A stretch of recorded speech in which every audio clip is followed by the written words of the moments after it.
for economic and social development policies to facilitate their implementation. We have introduced major policy interventions that have development and climate projection imperatives.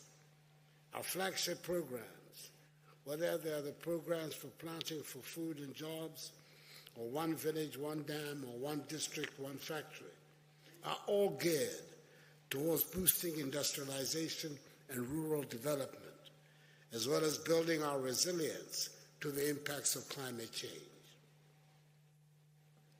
The strategic focus of the One Village, One Dam initiative, for example, in the northern regions of our country, is to provide all year-round access to water to smallholder farmers who practically have no viable livelihood alternatives during the long dry seasons. We're also determined to make natural gas, which we have in abundance, available for the generation of electricity. We placed a ban on illegal mining, the phenomenon we call galamsey, which was destroying our water bodies, vegetation, and our forests. Some 20,000 young people have been engaged to plant more than 30 million trees in 2 years to create jobs and restore degraded land. These policy initiatives are already using positive results to the attainment of the SDG goals, particularly the goal of reducing our carbon emissions. Additionally, I have established an advisory group of prominent private sector chief executives who are setting up a $100 million SDGs delivery fund and a $200 million green fund to complement government's efforts at tackling climate change and funding the implementation of the SDGs. Whilst we strive to do our bit to halt climate change at the national level, we expect also a lot to be done at the international level. One major issue of concern to us is the need to streamline access to international climate finance to complement national funding.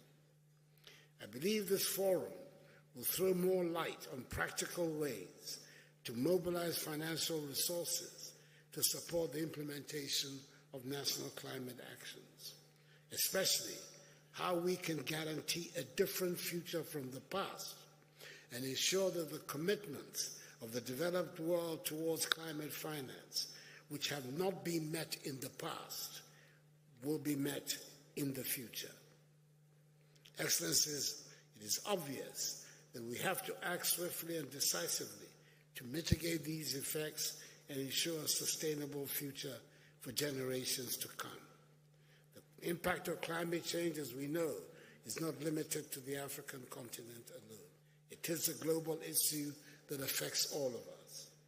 Thus, addressing climate change in Africa, as President Ruto so forcefully articulated, is a moral and strategic necessity for global climate action. Hopefully, COP28 in Dubai will provide us a concrete roadmap towards that end and ensure a just energy transition for us in Africa. I thank you for your attention. Thank you very much, Mr. President. A round of applause again for President Nana. Let me now take this opportunity to ask my sister, the President of Tanzania, President Suluhu Hassan, to make her statement. Your Excellency, you have the floor.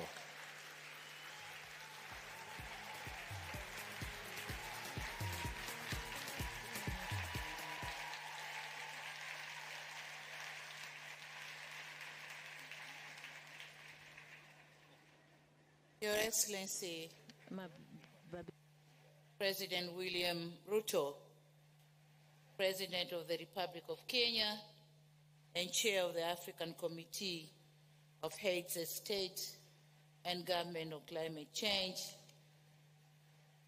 Excellencies, Heads of State and Governments, distinguished delegates, ladies and gentlemen. Mr. President, thank you very much for being a gracious host of this August Assembly that sets the tone of Africa's growth now and the future. I thank the government and the people of Kenya for the excellent preparation of the summit and the warm reception accorded to me and my delegation. The convening of this important summit is both timely and opportune, as the theme, driving green growth and climate finance solution for Africa and the world, is quite befitting, especially now ahead of COP28, where parties will take stock of our efforts to address the climate crisis and commitment to address both climate crisis in the context of the Paris Agreement and the Climate Convention itself. Excellencies, the stakes are high and actions have to take place not tomorrow, but today and literally now. As Africans, we have no choice but to seize the moment to capitalize on its potential to offer solutions to green growth and decarbonization, and while creating resilience to its our communities and economies. We can no longer afford to address economic development, climate change, and African poverty burden in isolation. The interplay between development and climate change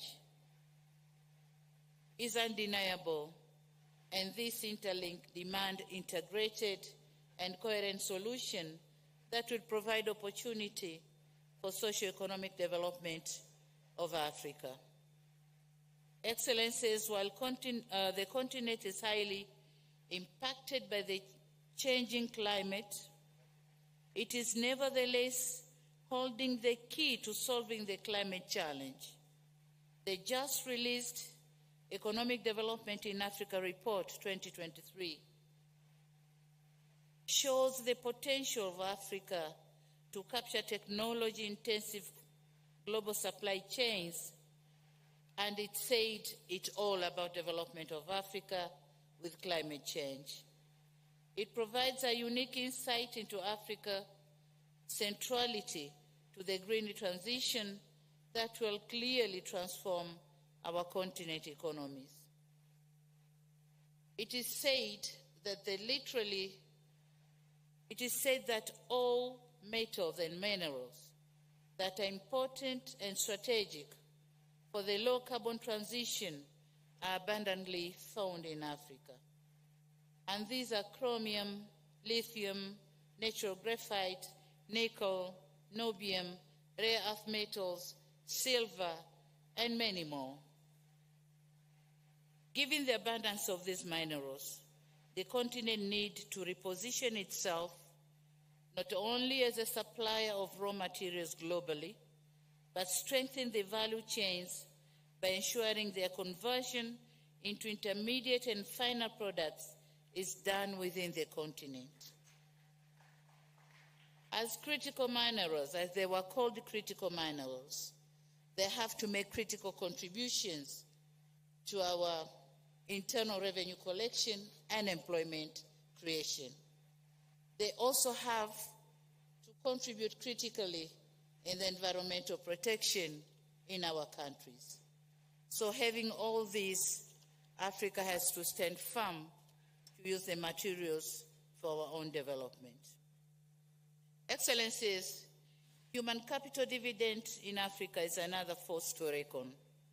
To avoid the past mistakes in the history of our continent, we need to focus on human capital advancement by training our own people, especially youth, so as to be able to reap from these vast opportunities.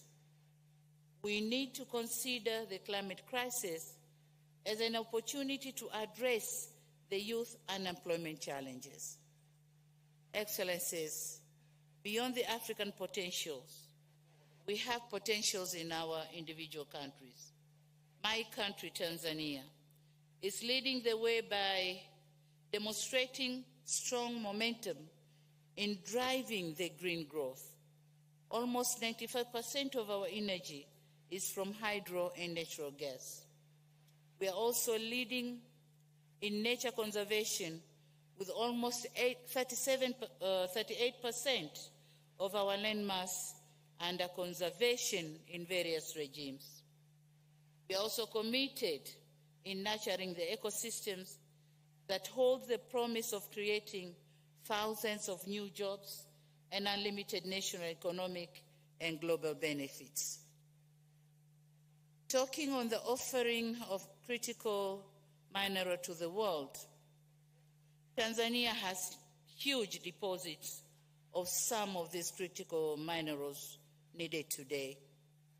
Helium is present around Lake Rukwa Basin, nickel deposits around Lake Victoria, graphite reserves at the southern eastern part of the country, and we also accommodate other deposits, critical minerals, including copper and lithium, as well as rare elements. Despite of the above scenario, we, however, need to face the fact that Tanzania, and indeed the whole of the African continent, still faces unprecedented impacts of climate change, with limited capacity to finance the mitigation and adaptation needs. And thus, as we head towards COP28, we have to raise an African voice on the establishment and capitalization of a special fund for Africa. The contribution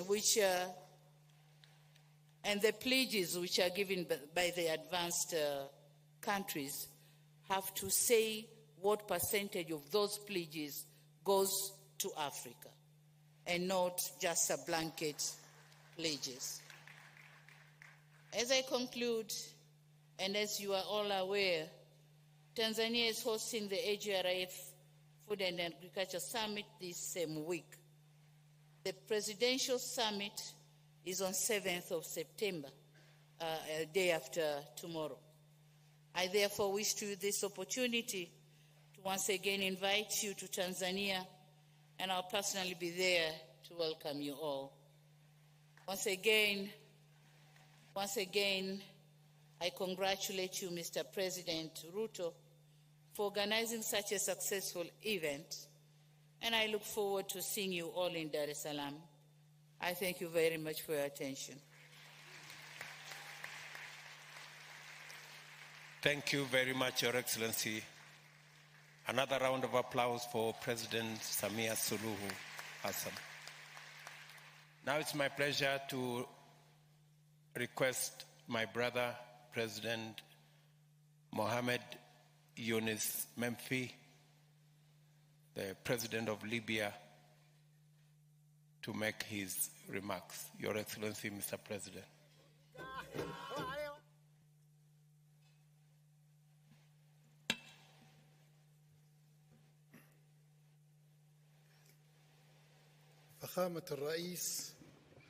Your Excellency, President of Kenya, President William Ruto, and head of the Committee of African Heads of States concerned with climate change. Heads of states, heads of government, members of the African Union, Mr. Fuka Musa Fiki, head of the African Commission. May I extend my wholeheartedly thanks to President Ruto and the Kenyan people for hosting this very important summit. It is important for Africa and it's important for the whole world. I'd like to congratulate President Ruto for his wise leadership for the African Committee on Climate Change. I value the efforts exerted by the Commission to have a uniformed African stance with regards to all sorts of related matters. and all sorts of mutual concerns. Since the inception of the African Union, Africa has always been saying that it should get rid of the historic injustice it's suffering from until now. But we're facing so many risks and challenges imposed by climate change, and it's affecting the whole world. The African Union called on us to work hands in hands, rich and poor, north and south, and to mobilize all our efforts and resources to mitigate those risks and to also adapt to those changes, and to change and transform those risks and challenges to opportunities based on strategic partnership to bridge the financing and technical gap, to empower Africa and the South in general to move forward from the weakest link to the higher level of being a partner, and this would give more opportunities for adaptation to the whole world. And that would help us to achieve a sustainable horizontal development. We should undertake quick and urgent measures to eliminate any kind of damages or risks that could be irreparable in the future or could threaten life on this planet Earth. We need more solutions. Africa has always been a promising continent. As you can see in this summit, Africa can provide to this planet a lot if our partners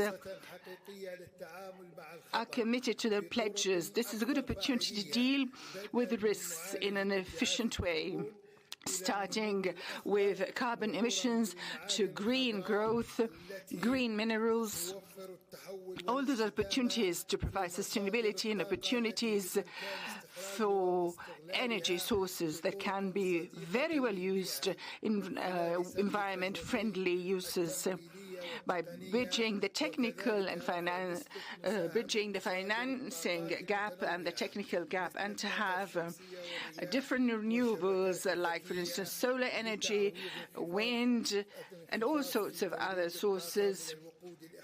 And also we need to talk about fossil energy. We need to have some kind of harmonized climate initiatives to face climate change and to stand against the individual interests of some of the industrialized countries. The African continent requests are clear in the documents of this meeting and also in the decision of the African meeting that decided on holding this summit before COP28 in Abu Dhabi. And in the draft declaration of our summit, all these texts helps us to have concerted efforts and to stick to our stance and to call on bridging any kind of barriers between us and other industrialized countries, and to draw together the upcoming stage on basis of partnership, seeking one unified goal and according to partnership. Would like to greet our development partners attending today, the international organizations, the private sector, the scientific research centers, the academia, the civil society, women, youth, and also the participants in the Environment Expo. And after the conclusion of this meeting, which is going to be crowned with our declaration representing the unified African stance, we're going to be able to mobilize our efforts, and we're going all to attend and participate in COP28 to defend the outcomes of our summit here in Nairobi. And thank you very much. Thank you, President Ruto. Your Excellency. A round of applause for President Menfi again. Thank you. Let me now take this opportunity to ask my brother, Julius, bio the President of Sierra Leone to make his statement. Your Excellency, you have the floor.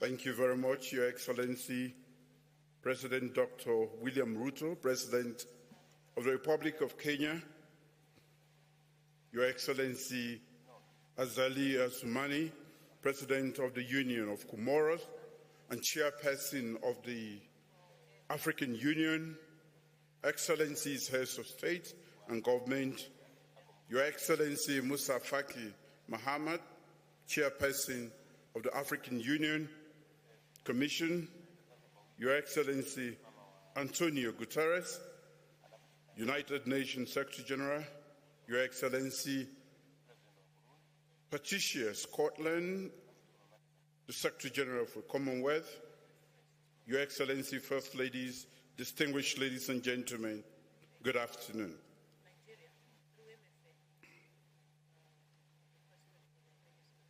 I'm pleased to address this high-level session of the African Climate Summit 2023 under the Kenyan presidency and to reaffirm Sierra Leone's commitment to scale up climate action urgently. I must thank His Excellency President William Ruto and the government of the Republic of Kenya for the excellent arrangements made for this summit as African countries seek to address climate change priorities in this critical decade.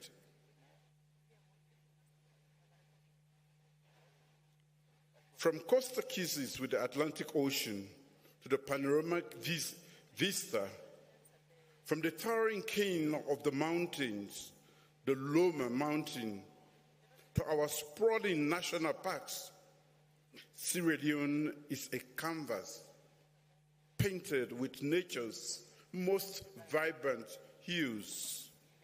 Our golden beaches are a testament to nature's artistry. Your Excellencies, distinguished ladies and gentlemen,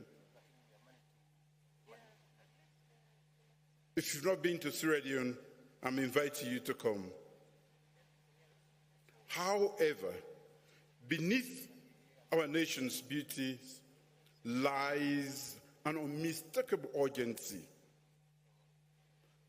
With a median age of just over 19 years, our young population, like the other young populations representing Africa's vibrant future, stand at a defining crossroads. Their legacy, and indeed our collective legacy, is shaped by the choices we make today. The seas, once serenading us with gentle lullabies, now one of rising tides that could erase generational achievements. The rains which celebrated our lands now pose a looming threat.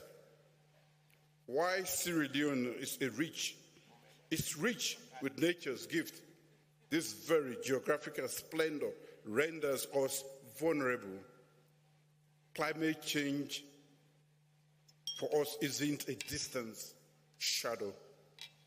Climate projections in Sierra Leone include temperature increases, extreme weather conditions, intense precipitation, and rising sea levels. Our shores, symbols of natural grandeur, are receding.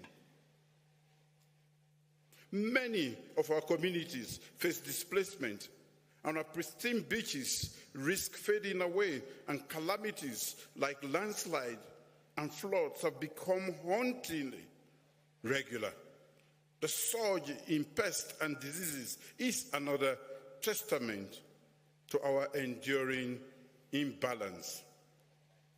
Without swift collective action, we risk witnessing the obliteration of Sierra Leone's invaluable ecosystems, leading to further dislocation of our communities and the devastation of their sources of sustenance. This is not just a Sierra Leone story. It is an African story. And I dare say it is a global story too. Your Excellencies, distinguished ladies and gentlemen, our world is in trouble. But our continent is even more so. The evidence is clear. The time for action is now. But we are running out of time. Grounded in this stark reality, my government remains unwavering in our commitment to fortifying climate resilience, ensuring our people thrive sustainably and harmoniously with nature. In our updated nationally determined commitment, Sierra Leone has defined a progressive pathway forward for cutting greenhouse gases emissions from the 2005 levels by 5% by 2025, 10% by 2030, and 25% by 2050. My government is unyieldingly devoted to climate change resilience and adaptation. This includes support for community-based adaptation in agriculture and energy sectors, integrated water resource management, and climate change disaster risk management. We are also poised to improve meteorological services for early warning systems and enhance and protect conservation of natural habitats and ecosystems. Furthermore, our climate change mitigation strategies extend to promoting renewable energy, infrastructure, resilience, and extensive reforestation efforts on at least 960,000 hectares of land. As we engage in country planning, we will also prioritize low carbon screening. Excellencies, distinguished ladies and gentlemen, to reaffirm our commitment, we have institutionalized efforts against global menace. This global menace. We have established a dedicated Ministry of Environment and Climate Change and a Climate Change, Renewable Energy and Food Security Presidential Initiative led by Dr. Ndayishimiye. We are designing policies and programs and laying the framework for establishing strong partnerships for funding and implementing projects on major cross-cutting thematic areas of national and global significance. Agriculture is the mainstay of our economy. Recognizing the core importance and extreme vulnerability of agriculture in Sierra Leone, we are focusing on resilience and innovation within this sector, leveraging technology and forward-thinking strategies for climate adaptation. Our overarching aspiration, as enshrined in our National Development Plan, is clear. Achieve food and nutrition security by 2030 through climate-smart practices bolstered by renewable energy throughout the agricultural value chain. Your Excellencies, distinguished ladies and gentlemen, meaningful inclusion and intergenerational dialogue are crucial to achieving SDG 13, to take urgent action to combat climate change and its impacts. In Sierra Leone, we consider our women equal partners for development. We passed the Progressive Gender Equality and Women's Empowerment Bill, which guaranteed by law a minimum of 30% representation of women for all appointive and elective positions.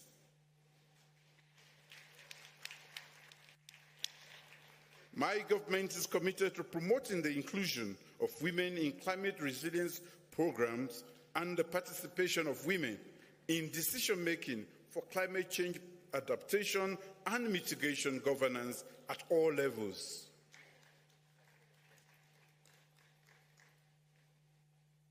We must harness our demographic dividends on the continent and involve our youthful population in our climate adaptation and mitigation efforts throughout by involving the youth in everything that we do.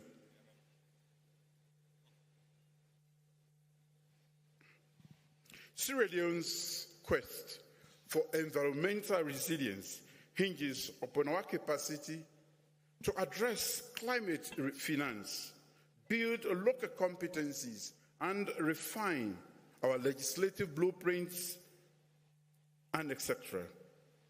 Solutions like carbon markets, innovative debt swaps, and novel financial tools such as leveraging our natural resources may be our bridge to surmount the fiscal chasm. Our appeal is clear. Sierra Leone seeks equitable, nimble, and timely access to climate financing. We ask for unbarred access to new climate change adaptation and mitigation technologies and shared knowledge. Our salvation from escalating climate crises lies in collective wisdom and concerted efforts. Another challenge is our institutional prowess in designing programs that attract climate finance is still developing. We yearn for guidance and backing to boost our legislative architecture, especially concerning forest conservation. Your Excellencies, distinguished ladies and gentlemen, while shared, the responsibility for climate adaptation and mitigation is not and should not be evenly distributed. Expecting countries like Sierra Leone to bear the brunt of a crisis that scarcely contributed to without robust support from the primary emitters, the industrial giants, is fundamentally unjust. Our stance is unequivocal. We are here to collaborate, not to capitulate. We seek cooperation, not charity.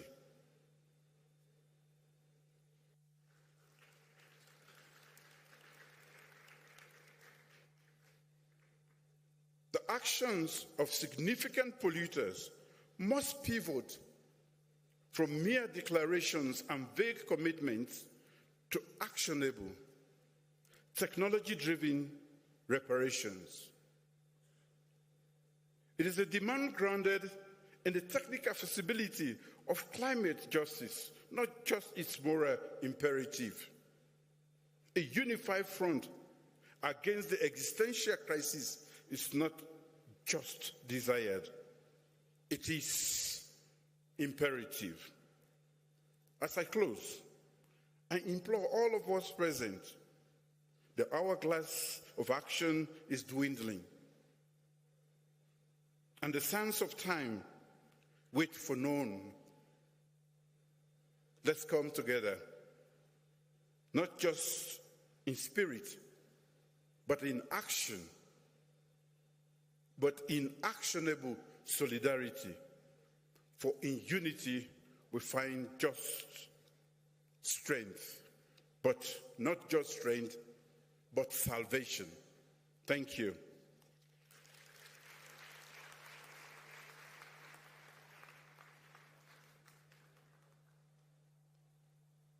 Another round of applause for President Bio. Thank you very much. Now let me take this opportunity to request my sister again, Her Excellency Zahle-Work Zewde, the President of Ethiopia.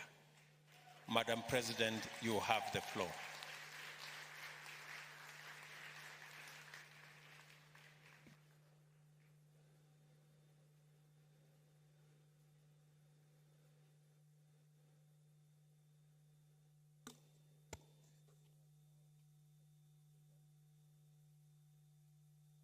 Your Excellency, President William Ruto, Excellencies, ladies and gentlemen. This is a very important summit. Congratulations to the African Union for organizing it and for Kenya for being our gracious host, as it is in the tradition of this country. Africa has tried its best to make its voice heard. This is not the first time that we meet to do so. In fact, to speak in one voice and to alert partners of the disastrous consequences. Ethiopia has been on the forefront of this fight. A lot has been done to coordinate our efforts in order to have a strong common position. Common position is indeed always needed in our African Union Forum. Today, it's about climate, but the continent's major issues such as peace, stability, progress requires indeed our common position. It has been increasingly difficult to explain to our people, and particularly to our youth, this contradiction. Resource-rich continent and yet poor people. To explain the injustice that has been mentioned many times here today. That is why our summit cannot and should never be a talk show, but a place where concrete actions and actionable actions are being taken. Let me also say that without sufficient research publications, it would be difficult for the Intergovernmental Panel on Climate Change to get accurate representation of Africa's special needs and circumstances that would build evidence-based for advancing the key ask of the continent. So it is imperative that as Africa, we prioritize investments in our research capacity to develop scientific publications to inform and guide global efforts to combat climate change. We must emphasize on investing in African research institutions to produce regionally relevant science that can inform the different working groups under the IPCC. This endeavor requires a strong commitment from both African scientists and the international community, accompanied by the financial capacity necessary to deliver this research. Ethiopia has witnessed in the past decades, including the last consecutive years, persistent drought, flooding, locust invasion, where millions were severely affected. We've been carrying out different practical policy and action interventions as a step to contribute to emission removal and building adaptation capacity.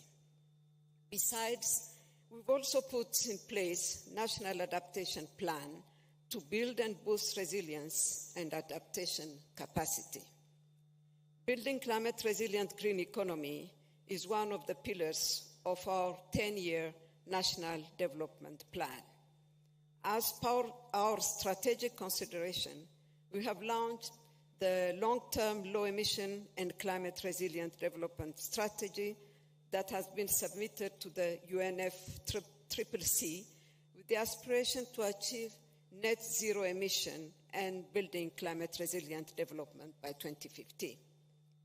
The Ethiopian Green Legacy Initiative that has been mentioned again today, that was launched in 2019, has succeeded in planting 25 billion seedlings on the degraded landscapes by mobilizing volunteers throughout the nation. The initiative helped for the development of more than 120 nurseries and created more than 180,000 jobs throughout the country. More importantly, the initiative is intended to inculcate the green behavior in each of our citizens. The greening initiative has been scaled up into fruit-bearing perennial trees, thereby directly linking the initiative with our food system transformation strategy. In the agriculture sector, Ethiopia has achieved notable progress in enhancing its wheat production, effectively transforming a deficit of 15 million metric tons in 2019-2020 into a surplus of 65 million quintals in 2022-23.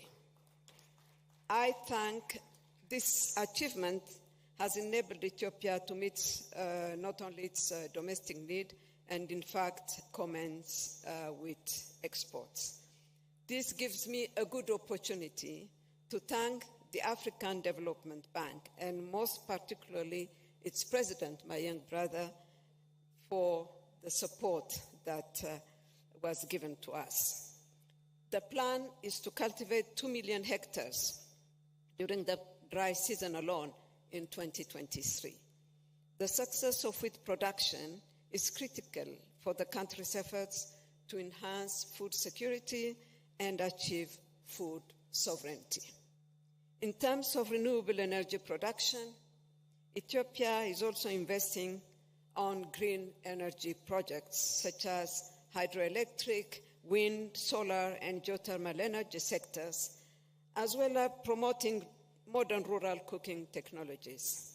We have successfully run the hydro energy producing projects, including the Grand Ethiopian Renaissance Dam, with domestic resources which will significantly make difference in the country's status in terms of social, environmental, and economic needs. Ethiopia is striving to finance climate actions proactively and persistently as means systematically addressing the economic challenges of the country. Accordingly, the government has invested over $82 million from 2011 to 2019, mobilized from domestic, bilateral, multilateral sources, as well as from international climate finance institutions on climate change mitigation and adaptation projects and programs in agriculture, energy, transport, industry, forest, urban development, and health sectors. Despite this investment, Ethiopia still needs to attract and mobilize a significant finance to support its climate-compatible development agenda. We still count on our partners to fulfill their commitments to developing countries and committing themselves for the new challenge of setting new quantified finance goals in the coming years. We also strongly urge multilateral financial institutions to undergo a serious reform that fits for purpose for the needs and circumstances of developing countries, rather than fueling the historical debt accumulated on the shoulders of developing countries and mainly Africa.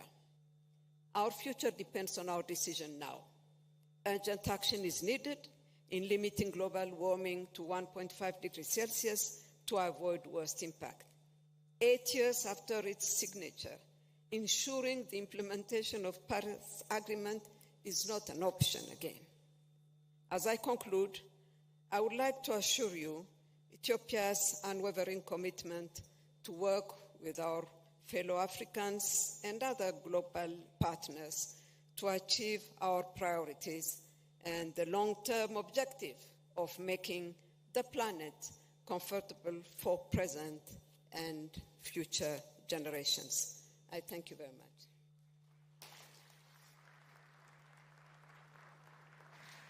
Thank you very much, my dear sister. Another round of applause for President Zewde. Let me now take this opportunity to request Brahim Ghali, the President of Sahrawi Arab Republic. Your Excellency, you have the floor.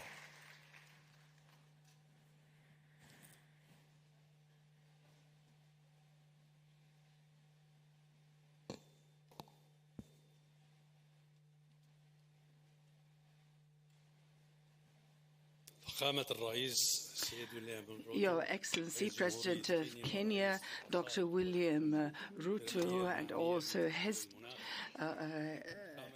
head of the Committee of Heads of States on Climate Change, and also head of the AU, and also Mr. Musa Fiki, head of the AC, Your Excellencies, heads of states, heads of governments, ladies and gentlemen. It's my pleasure at the outset to extend my wholehearted thanks to the Republic of Kenya, the government of Kenya, and the people of Kenya, and President William Ruto for this gracious invitation to attend this meeting. Would like to thank you for the excellent hospitality, and would like to thank you for all sorts of efforts and generosity for the sake of the success of this great event, which is the Climate Summit in Africa. And our Saharan Republic also is facing the climate change like so many other countries in the world. We're facing all these challenges related to climate change.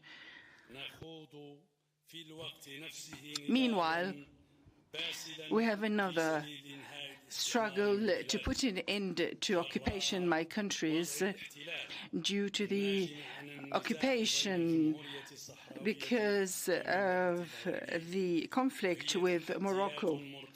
And those challenges are intertwined. This situation led to the displacement of more than 200,000 of our citizens to some territories that are suffering from climate problems, and temperature in the refugees camps are immeasurable. In our occupied territories, the different practices of occupation, which is outside the control of the international law, without any kind of control. It leads to the aggravation against climate change, like, for instance, the problems with fishery, and this depletes our water and agricultural resources for the sake of exports. And this kind of military occupation is sort of a wall and divides our country into two parts. And this deprives the occupied territories from water. And this is a very dangerous environmental deterioration, and this increases drought in our region. It also led to so many deeply rooted changes in the surface of the land, which became more exposed to wind erosion and also water stagnation. There are also mined areas along this wall became inhabitable, and also it has a very limited economic production. Those challenges, huge challenges, required practical measures on our side to deal with this situation. And in this context, we developed our NDC,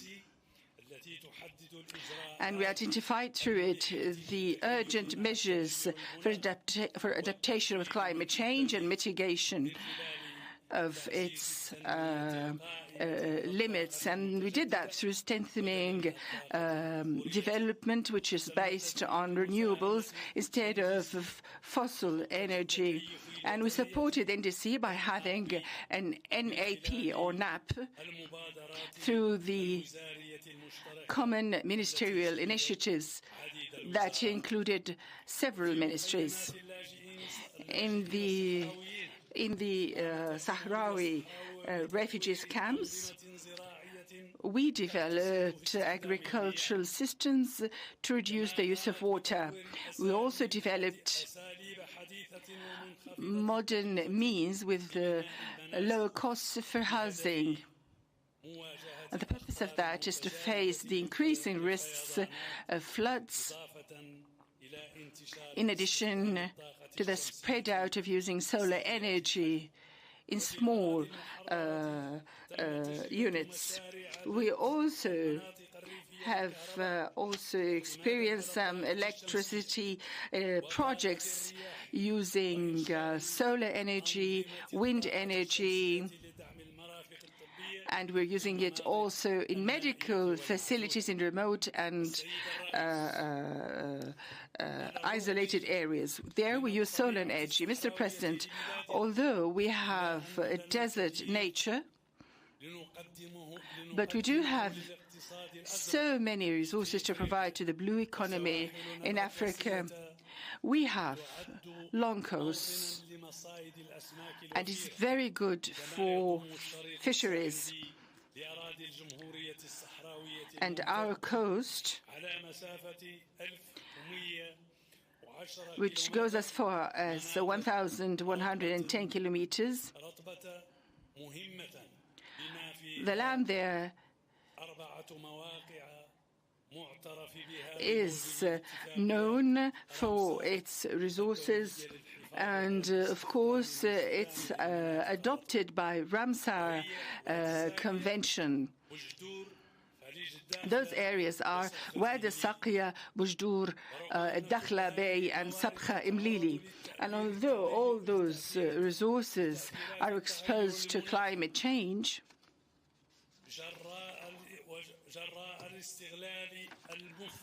because of the excessive depletion of those resources under occupation, but our country emphasizes that it's committed to execute and implement cautious plans in this area. And this is in harmony with the African initiatives and its goals to protect the African coasts in Africa. In addition to our work or setting out administrative plans for the important environmental areas, and according to the climate change requirements, we're going to work with other countries and have partnerships and with those countries and African organizations to build our national capacities and to exchange experience in relation to the blue economy. The delay of the termination of the occupation by the United Nations, which is the last in Africa, that doesn't mean that we are fully participation in the international global efforts to face climate change and its detrimental impacts. It is illogical that we're deprived of getting the required and allocated financing to face climate change, and we're also deprived of the technical assistance through the climate change mechanism under the United Nations and other organizations.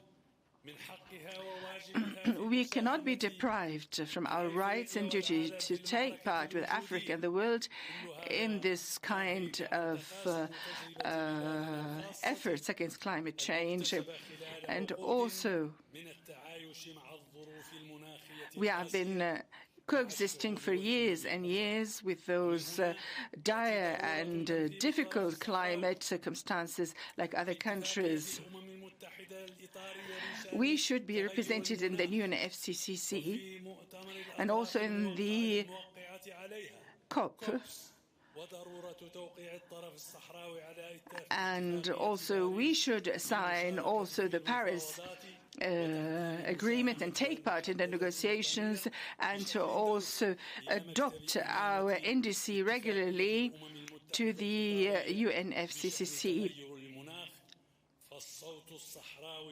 Our voice is and will be an African voice, and it's going to support the African voice and stance. Sustainable development and the management of blue economy in Africa is strongly related to the way we use to respond to climate change. And we are ready to contribute with our brothers and sisters in Africa and the whole world to achieve the best results and outcomes. I wish you all the best in this summit, and thank you very much.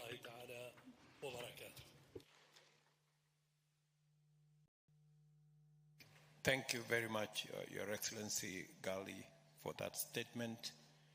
Now it's my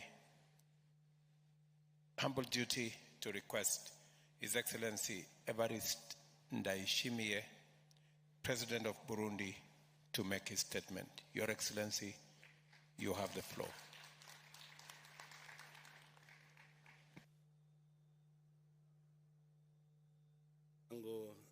Mheshimiwa Ruto, na hongera sana kwa maandalizi mazuri ya mkutano huyu.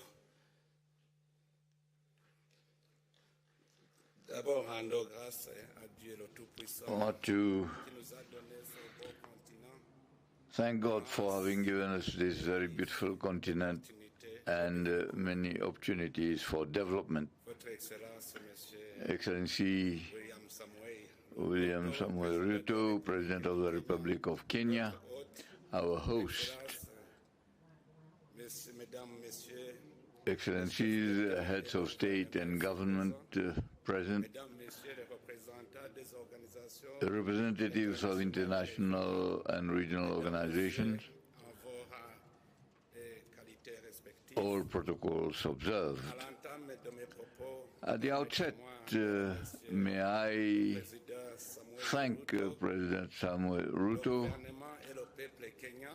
the government and people of Kenya for the warm welcome accorded to us. I also congratulate the government of Kenya and the African Union on the excellent organization of this summit, which is being held at the appropriate time. Excellencies, ladies and gentlemen, climate change is one of the greatest collective threats to mankind. In Burundi, the impact of climate change, mainly through drought and torrential rains, violent winds, floods, and landslides are the major factors of displacement of people. To this, we have to add the rising of the Lake Tanganyika and the growing land degradation, which push families to fight about the remaining fertile land. According to the findings, the annual loss in Burundi is estimated at $100 million. In these losses, 72% because of flood, 5% because of torrential rain, and 40% of violent winds. Thus, these weather vagaries, in fact, lead to $70 million of loss, and it impacts on the well-being of the peoples, their livelihoods, provoke the destruction of human habitat as well as infrastructures, the proliferation of and the spread of diseases and loss in human life. Over the past 20 years, the 1,001 hills of Burundi are exposed to the impact of climate change. Burundi was used to having rainfall of 9 months, but today drought has even grown beyond 4 months, with an unusual season and rhythm of seasons that affect agricultural productivity as well as animal husbandry. Burundi has increase the number of initiatives in order to face this phenomenon. Burundi is in line with all the conventions that relate to climate change. In this regard, Burundi has adopted an environment code in 2021, and one of the policies for environmental orientations taking into account climate change. This program is accompanied by the mobilization of farmers and by putting, that is, the planting of trees in fertile arable lands in order to retain the rain water. Burundi prepared in 2021 its nationally determined contribution operational plans for adaptation plans also adopted, and according to Article 4, Paragraph 9 of Article 4 of the Paris Declaration. At the practical level, Burundi is mobilizing regularly youth on vacation in preparing the nurseries for agroforestry and forestry seedlings, and to plant them during the period of reforestation, and also to have a program that is Burundi since 2018 wants to rehabilitate the degraded forest lands. Excellency, ladies and gentlemen, Burundi has the ambition by 2040 wants to develop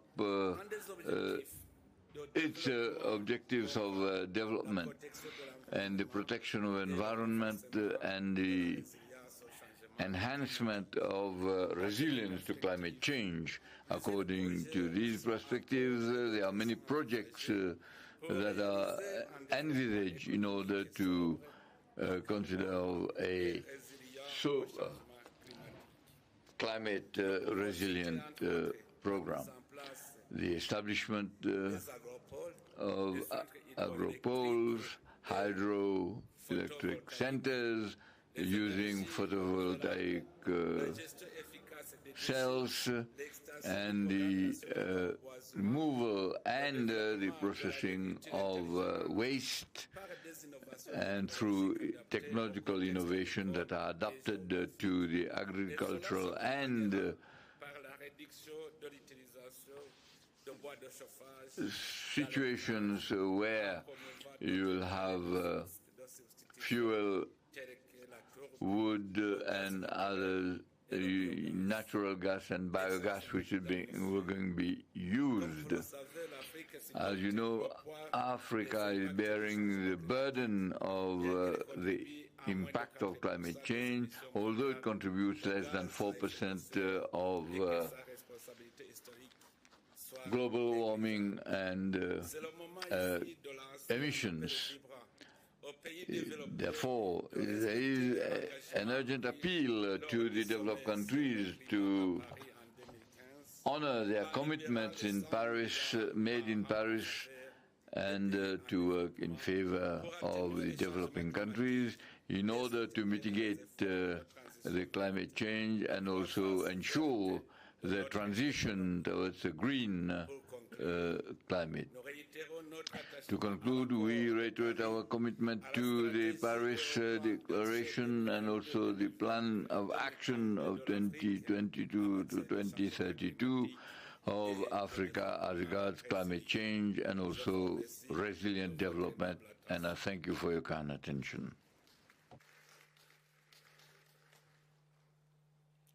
Thank you very much, Mr. President, for your comments. Another round of applause for President Everiste Ndayishimiye. Let me now take this opportunity to request the Vice President of Angola, my dear sister, to come and make her statement. Your Excellency, you have the floor.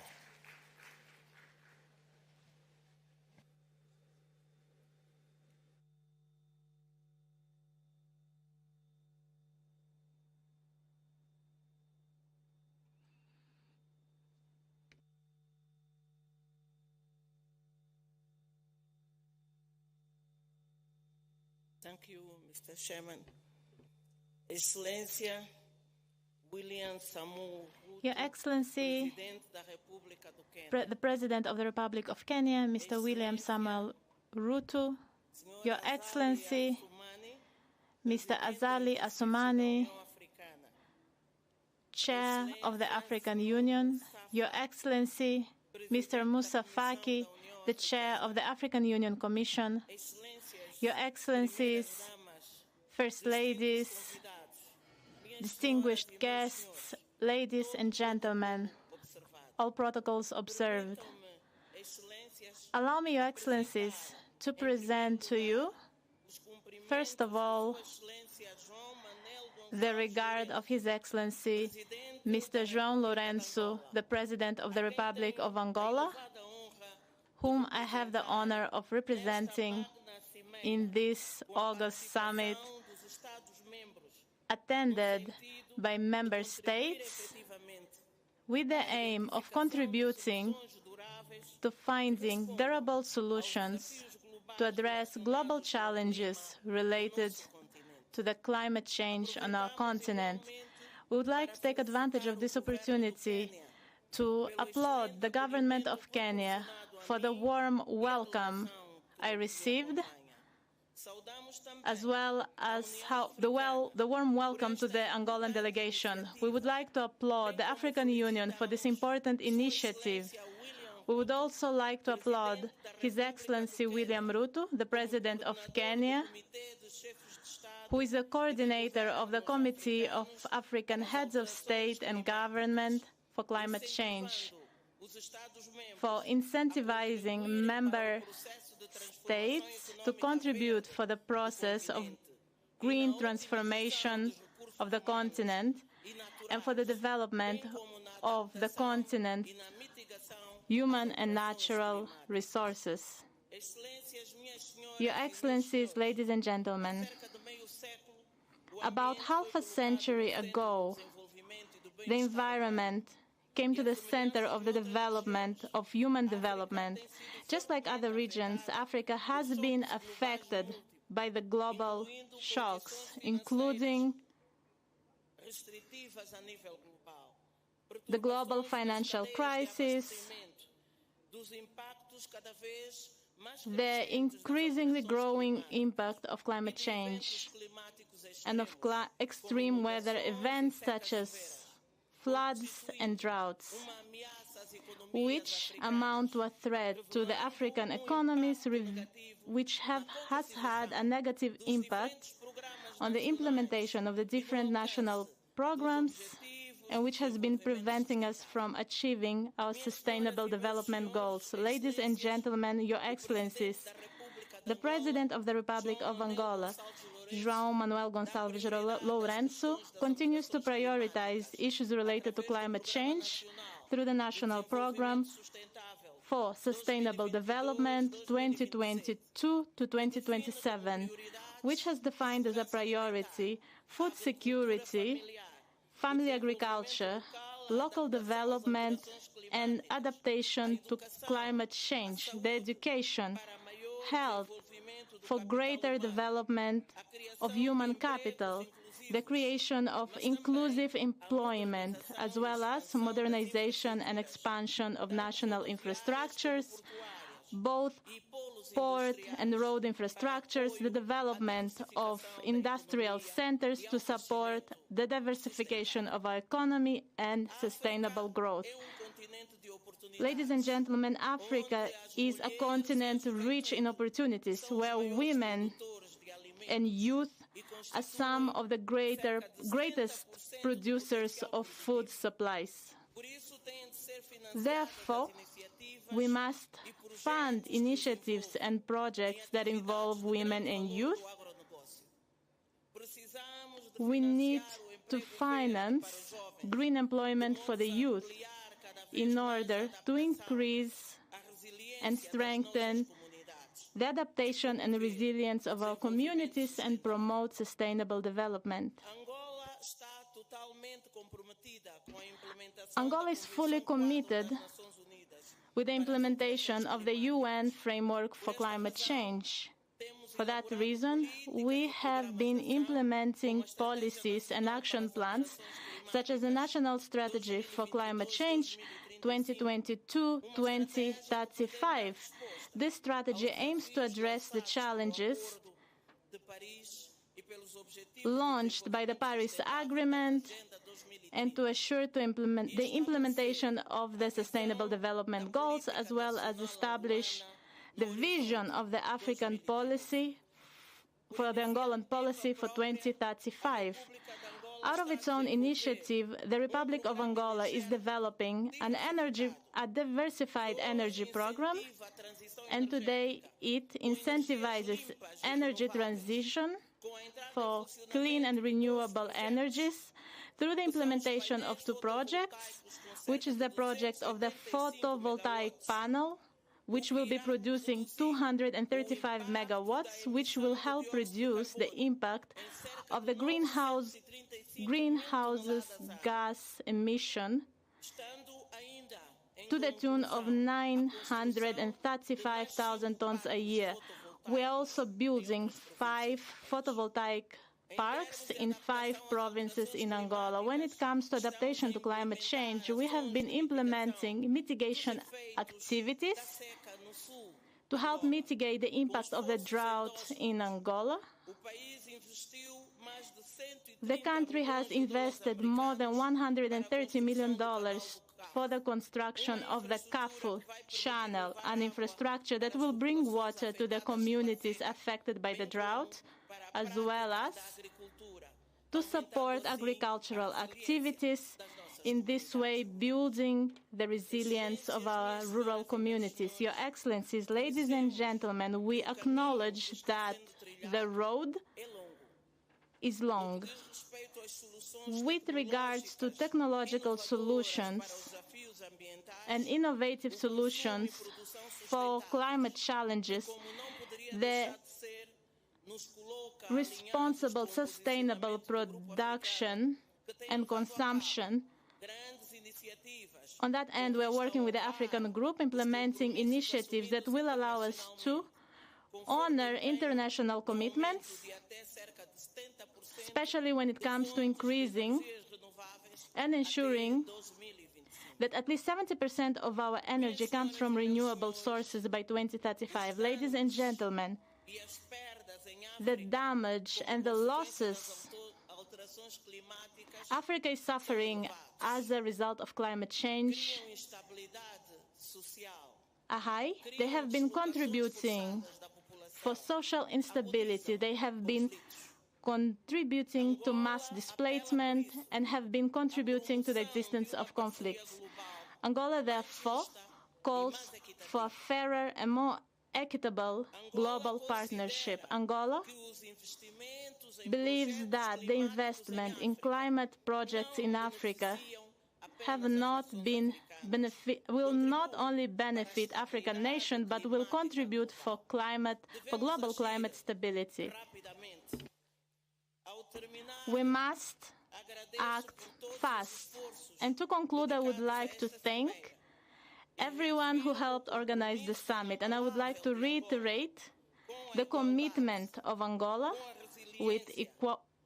towards equality, resilience,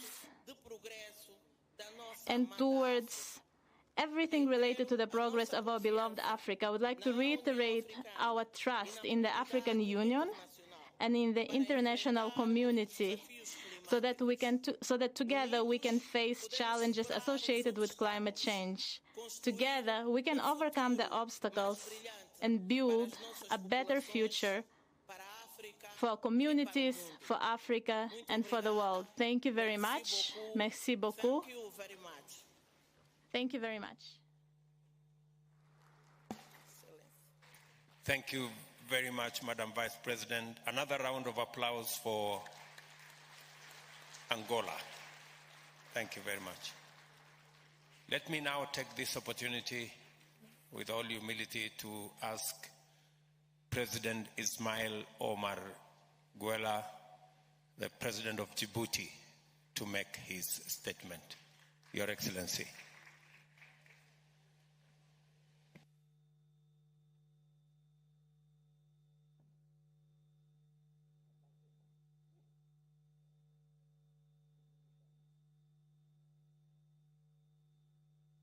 Bismillah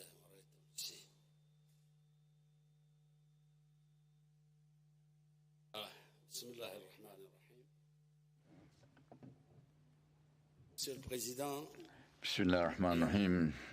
Mr. President, President Ruto, President of the Republic of Kenya, Excellencies, Heads of State and Government, Mr. Secretary General of the United Nations, ladies and gentlemen.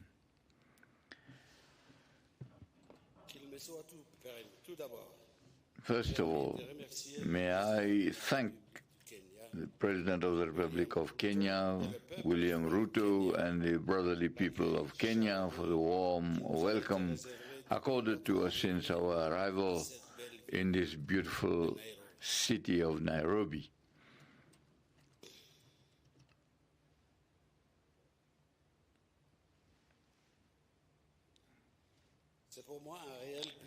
It is a real pleasure for me to take the floor at this forum, which is in line with our strategic thought and dialogue and exchange of views for the sustainable development of our continent through the potential which a blue economy affords us. The Republic of Djibouti subscribes to the Moroni Declaration and the strategy of coordination for a mechanism of the coastal countries which alone encompass 13,000 kilometers. Our country is partly desert country and affected by climate change, and this has been imposed also on us. That is why the tertiary economy occupies 87%, while 3% only is for other components. In fact, we have a very important part played in our economy by the port and the sea.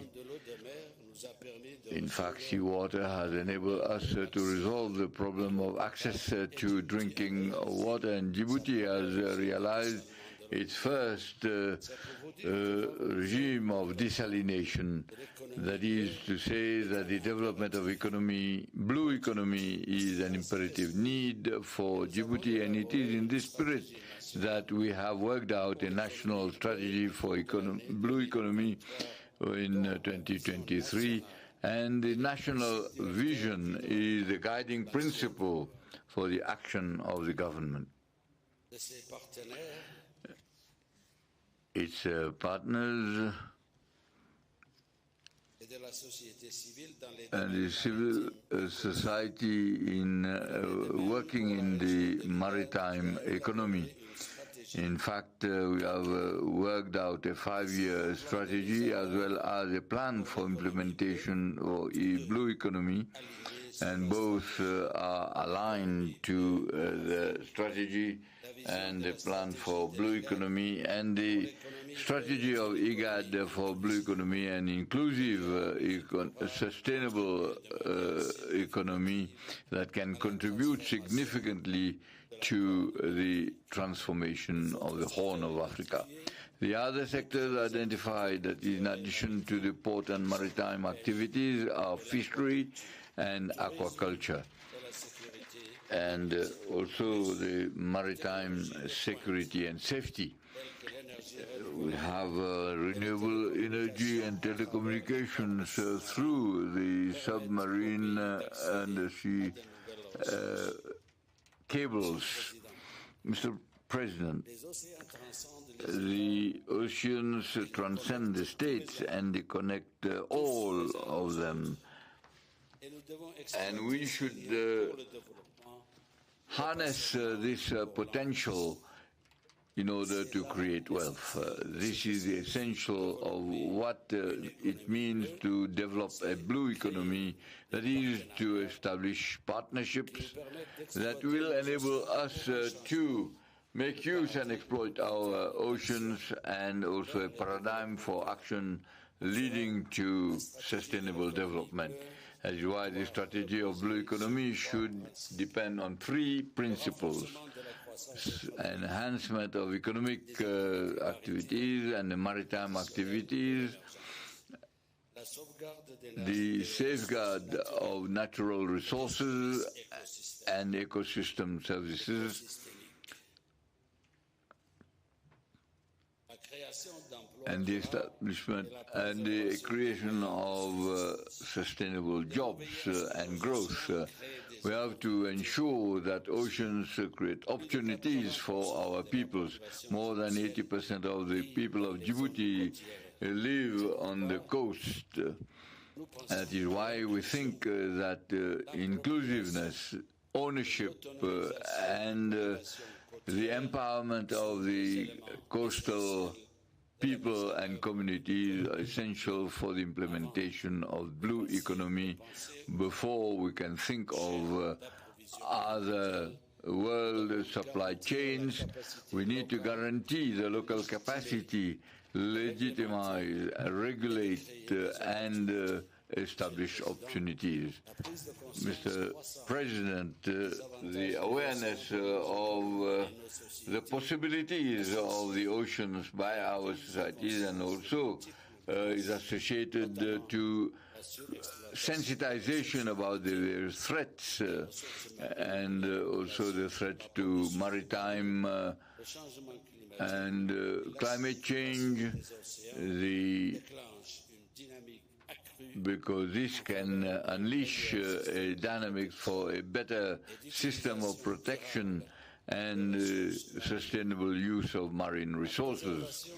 The preservation and protection of our oceans will guarantee the sustainability of our planet. And this preservation should be accompanied by action, that is, to fight against inequalities and the harmful practices that impede and affect the governance of oceans. Illegal fishing, commercial, unlimited commercial and industrial fishing, the dumping in the toxic waste in our oceans are major risks to our planet. This conference should, in fact, be the point of departure for the trajectory of development of our oceans and seas. We are aware of the African potential as regards blue economy, but also our vulnerability. That is, to unleash the potential of blue economy will regenerate in Africa and beyond, and will demand the mobilization of adequate financial resources, because the capacities of our states to take advantage of blue economy remains inadequate. In spite of many commitments made by the international community as regards adaptation to climate change and increase and enhance resilience, our achievements in fact remain below what is expected and what is demanded. That is why Africa continues to urge our partners to develop and honor their commitments, because the development of blue economy is in line with the spirit of sustainability and resilience that is recommended by Agenda 2030 of the United Nations, and is a breath of oxygen for our countries and for our deserts. Thank you.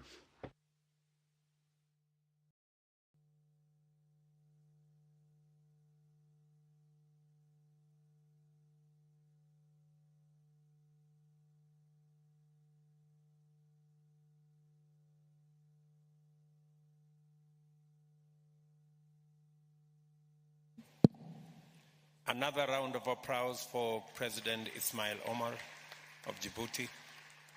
Let me now take this opportunity to invite the Vice President of Namibia. Your Excellency, you have the floor.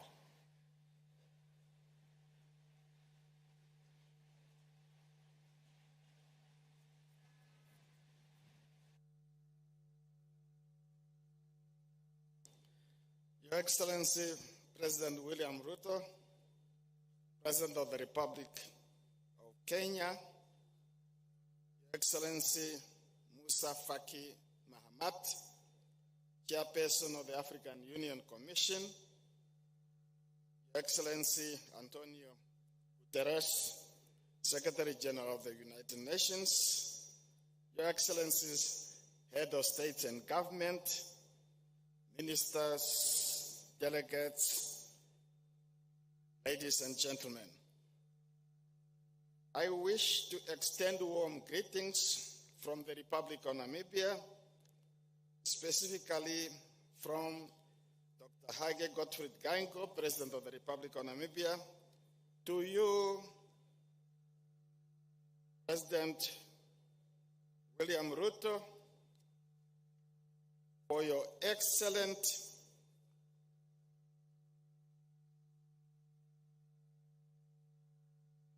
leadership in the fight against climate change and for hosting this very important and timely summit on climate change. I further extend my gratitude to you and to the people of Kenya for the excellent way this summit has been organized and the warm hospitality extended to my delegation since our arrival in this beautiful city of Nairobi. As Your Excellency have said, I'm finally happy to have returned home to East Africa. Today, I wish to shed light on the effect and impact of climate change on Namibia and her people. Namibia's geographical location in southwest corner of Africa, with its vast desert landscape and arid climate, make it particularly vulnerable to the impact of climate change. Rising temperatures, erratic rainfall patterns, and prolonged droughts are becoming more frequent and tense, wreaking havoc on the country's economy, on our environments, and of course, affecting our people. Agriculture, a cornerstone of Namibia's economy, is significantly affected.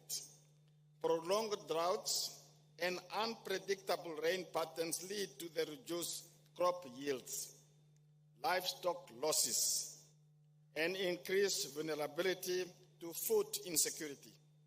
As a result, farmers struggle to provide for their families and to contribute to the nation's food production. The impact on rural community is thus severe, exacerbating poverty and inequality.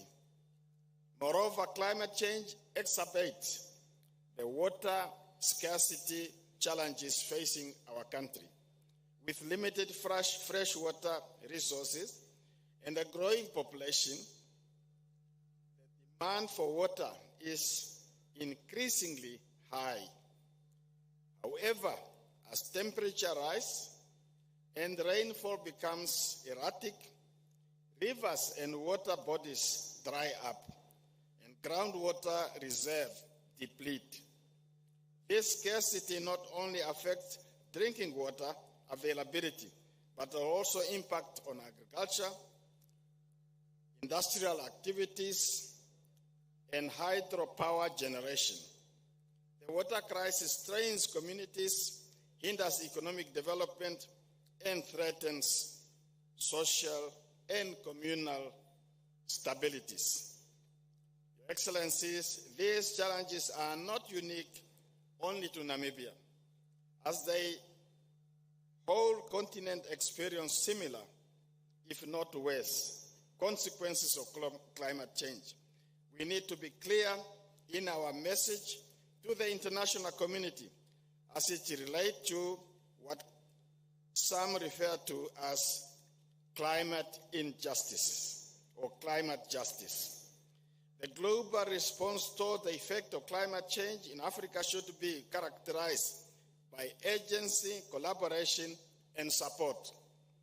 Africa, as a continent, is particularly vulnerable to the impact of climate change, despite contributing minimally to global greenhouse gas emissions. Developed nations must fulfill their commitment to provide financial and technical assistance to African countries. Adequate funding is crucial to support adaptation and mitigation efforts, improving structural resilience, and promote sustainable development. Technology transfer and capacity building initiatives can empower African nations to implement climate-friendly solutions and maximize their potential for clean energy generation and sustainable agriculture.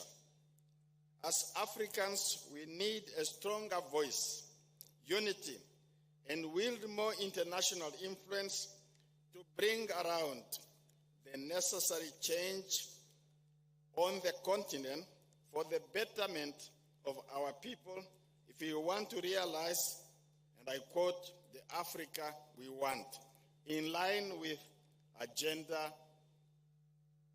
2063. By working together, we can build a more resilient Africa, mitigate the impact of climate change, and ensure a sustainable future for the continent and all its people.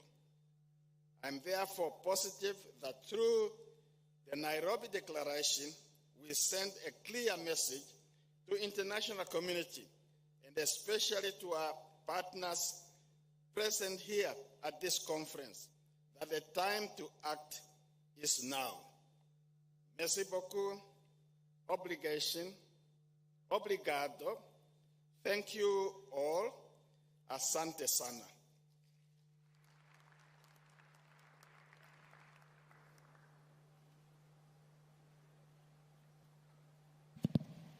Thank you very much, Mr. Vice President. Now it's my opportunity to request the Vice President of Colombia, my sister, to come and make her remarks. Your Excellency, Madam Vice President.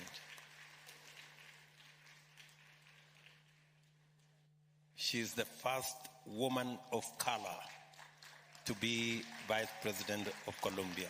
Welcome.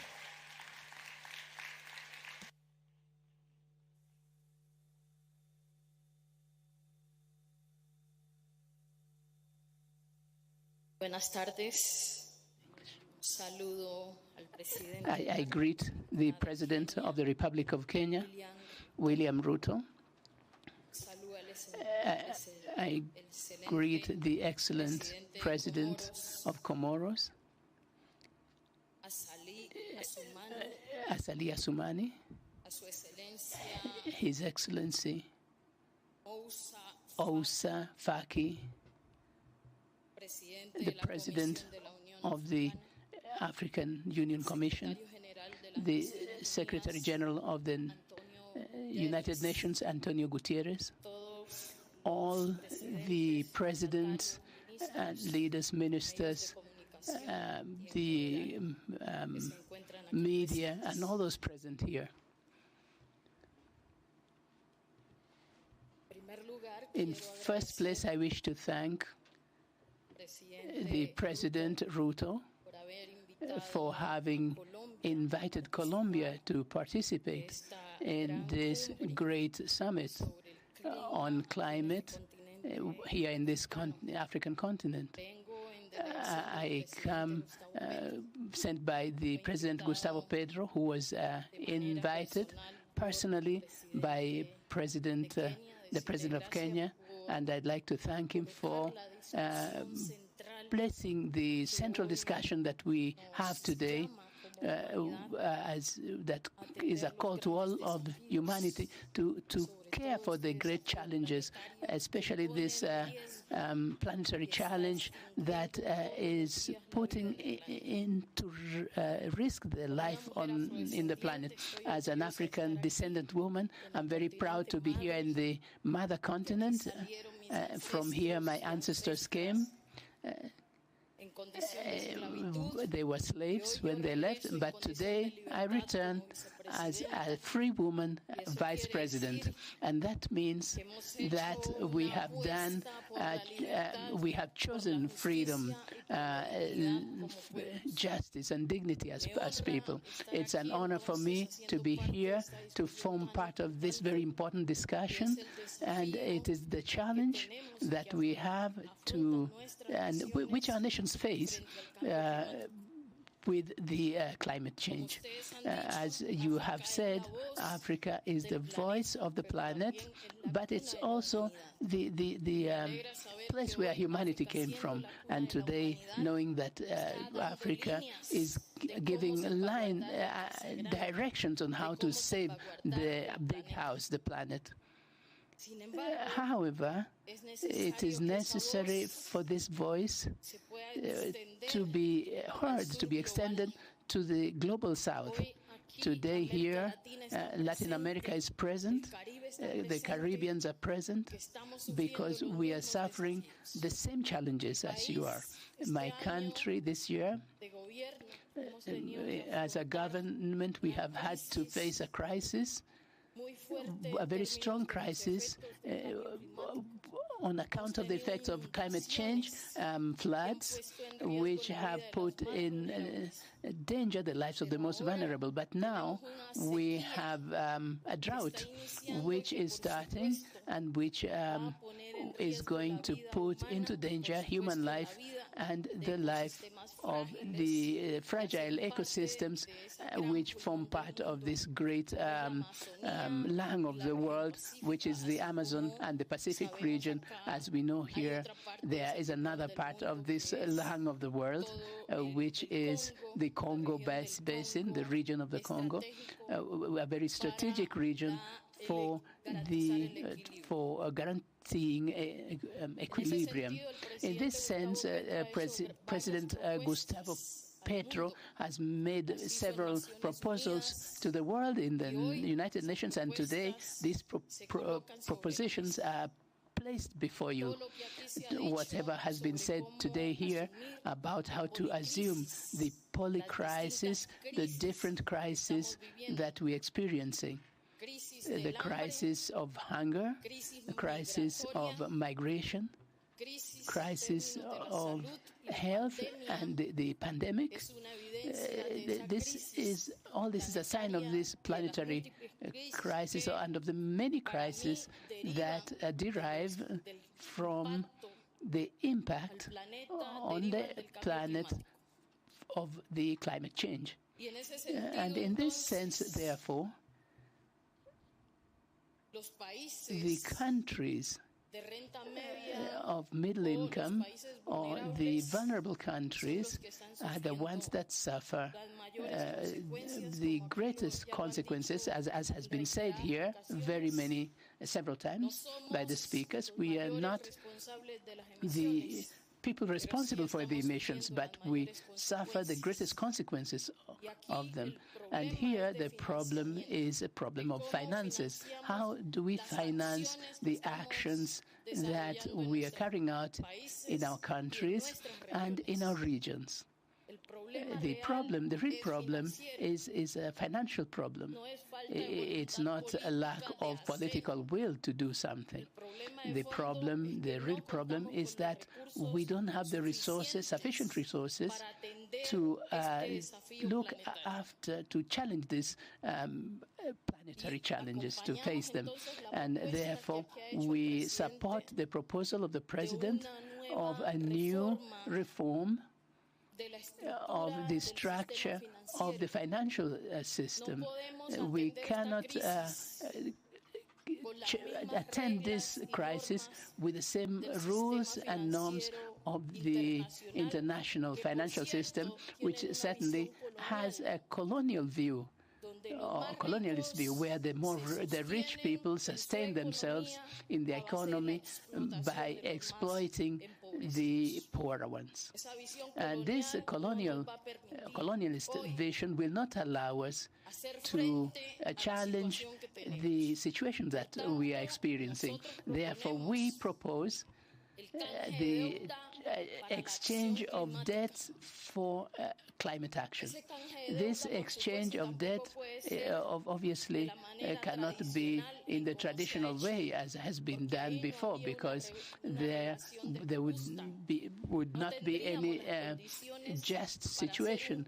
We would not have the sufficient conditions to do properly these exchanges. These exchanges obviously imply special conditions, and one of these proposals is that we should reach agreements, multilateral agreements, to work on this transformation and on the financial system. And in addition, we should together build within this agreement, this multilateral agreement, a plan, an urgent action plan. The planet doesn't have much time. We do not have much time to continue speaking. We have to go into action. And this happens because of political will. The political will of the countries of the North, the G20, who continue emitting gases, but it is not sufficient for us to act in the South if the global North does not take up the challenge of limiting its emission of the gases, as we were saying, as the General Secretary of the United Nations said a few minutes ago. In this sense, therefore, we propose that we should do the same, that what was done in the case of the pandemic. The International Monetary Fund should issue special bonds so that these can contribute to create a global fund to allow the middle-income and vulnerable countries to have the economic conditions to be able to face these challenges. Without this, it would not be possible to advance. Without this commitment to reform the financial system, our countries will continue being drowned in debt, and worse, without getting real responses, solutions to our populations that are dying. As a woman, I celebrate that in this space, in this summit, we are considering the role of women in the policy of life, in this the policy of using our instinct, our maternal instinct, to save our mother, the earth, the bigger uterus. Thank you for this invitation, and I repeat, Colombia expresses its commitment to in climate change and its commitment to strengthen South-South relations with Africa and with the Caribbean, which will allow us to give concrete, specific responses and to this planetary challenge. Thank you very much. Thank you very much, my sister Francia, for that candid statement. And by the way, Francia has a Kenyan name. She's called Nyawira.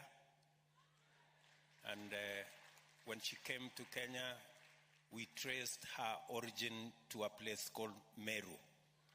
So thank you very much, Nyawira. Okay. Okay, thank you very much. A round of applause for Nyawira. Francia, thank you very much. Now, let me take this opportunity to request my brother, the Prime Minister from DRC, to make his comments briefly, because we've really overshot the runway. Your Excellency, please.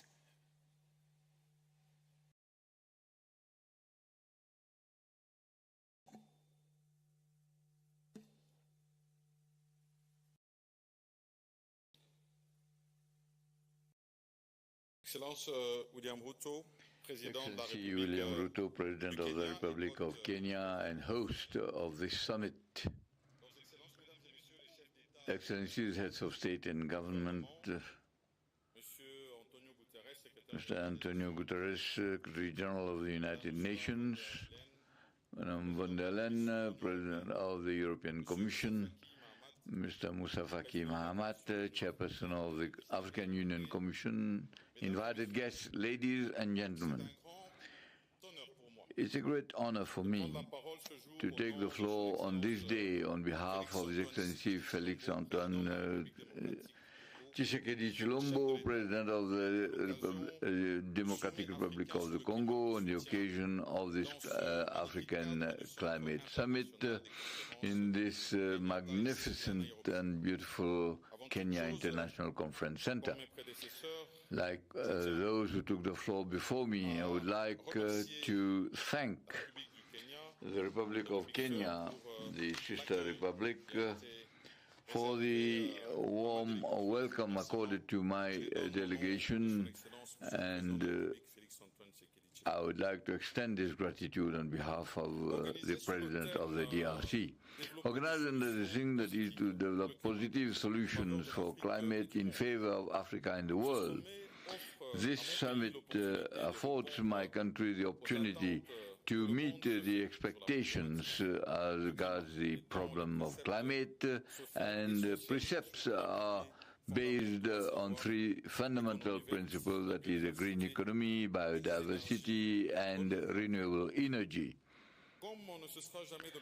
As we can not overemphasize that the DRC is a kind of solution country which imposes on the world because of its potential and innumerable assets, which is an undeniable contribution that is there for the conservation of nature.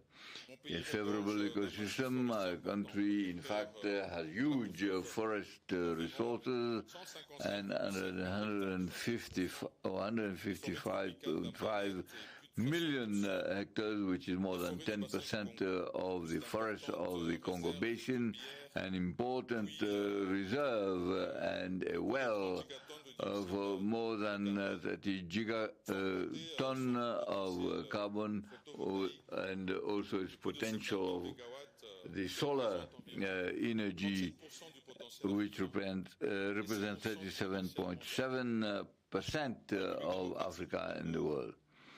The Democratic Republic of the Congo can, through its electric power, can provide and supply Africa with this energy, and also its young population, its labor force, and which is a great potential. And as President Ruto has said earlier on, the African potential is known.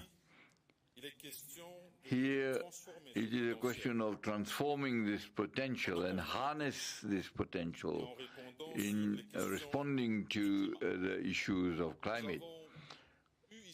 We, last year, had a crisis, the fact of the deregulation of the wells and the dry season, which in fact had a lean corn season in East Africa, in Central Africa, as well as Southern Africa. And this has destabilized our economies. This has made us more aware of the response that we should give to this climate problem. For me, and the response of the Democratic Republic of the Congo, there are three indispensable ingredients. One is the will, solidarity, and determination. The will is through the honoring of commitments that we make, particularly the countries that pollute, and as regards the carbon tax, as agreed at the COP15, will on financing, innovative financing, and financing green economy, as agreed at the last summit in Paris. And then the investment on energy, the development of value chains here in Africa, and this with a response for jobs for our youth, and the will to enable us, as it has been said here, that is access to financing on fair and equitable conditions, and the reduction of debt of the vulnerable economies through compensation, because it has also been proposed and I think it has to be recalled. And the second ingredient is solidarity. Solidarity as regards projects of common interest. I'm here thinking of and referring to energy, green energy, the needs in energy and the peoples who live in the forest, and also thinking of the Inga Dam and integrating a project. And we are open to proposals so that we need the efforts of each and every one. I can give another example, the agreement between the DRC and Zambia on the development of value chains, solidarity on issues of common interest, as is the case like the Congo Basin, the Amazon, and the Mekong Basin, as called by President Denis Sassou Nguesso. And then solidarity as regards peace and security in order to guarantee the protection of forests, biodiversity, which has been destroyed by various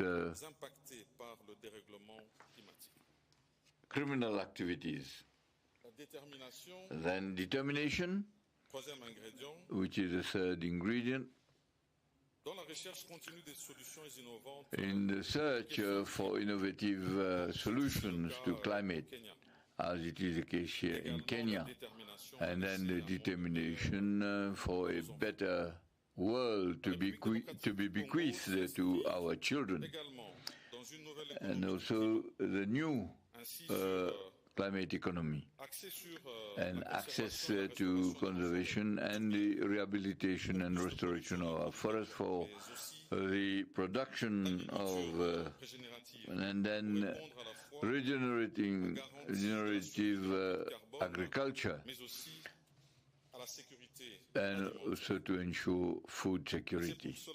It is for this reason that we are in favor of the establishment of a fund for climate change. We also are making an advocacy, and we want to do it on the margins of the General Assembly, which will be organized on 19 September, on a carbon market that will be profitable for Africa, and that will be on the margins of that summit. So all these issues, we show solidarity, and this should apply not only to Africa but also beyond. I sincerely want to thank President Ruto and all the participants for this opportunity that is afforded to us through this summit, which will contribute undoubtedly to all the meetings on climate. I want to thank you all. Thank you very much, my brother Sama, for your comments. And another round of applause for my brother Sama.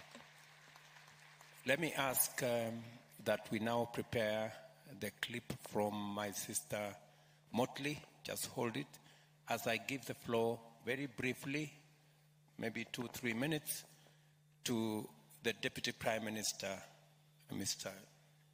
Salah Jama from Somalia, if he is there.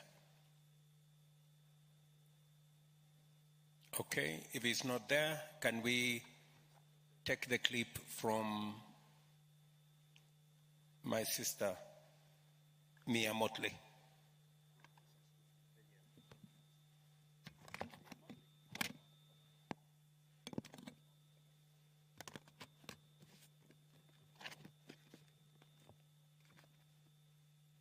Your Excellency President Ruto of Kenya, Your Excellency Azal Assoumani, President of Comoros and Chairperson of the African Union, I'd like to thank you for co-hosting such an important summit. Thank you also to Your Excellency UN Secretary General, my dear friend and brother, Antonio Guterres, and to Presidents, Honorable Ministers, and everyone present for contributing to this remarkable occasion. We are gathered here today for what is truly an important summit, not just for Africa, but for the entire world. And while I do wish I could join you in person today, please accept my participation by way of this message as I bring this from you, from my own shores here in Barbados. President Ruto, you know that Kenya is one of my favorite places, and if I could be there, I would be there.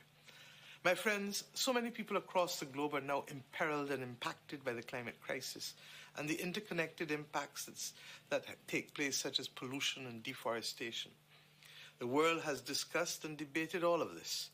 But the fact is that for too long, we have done far too little.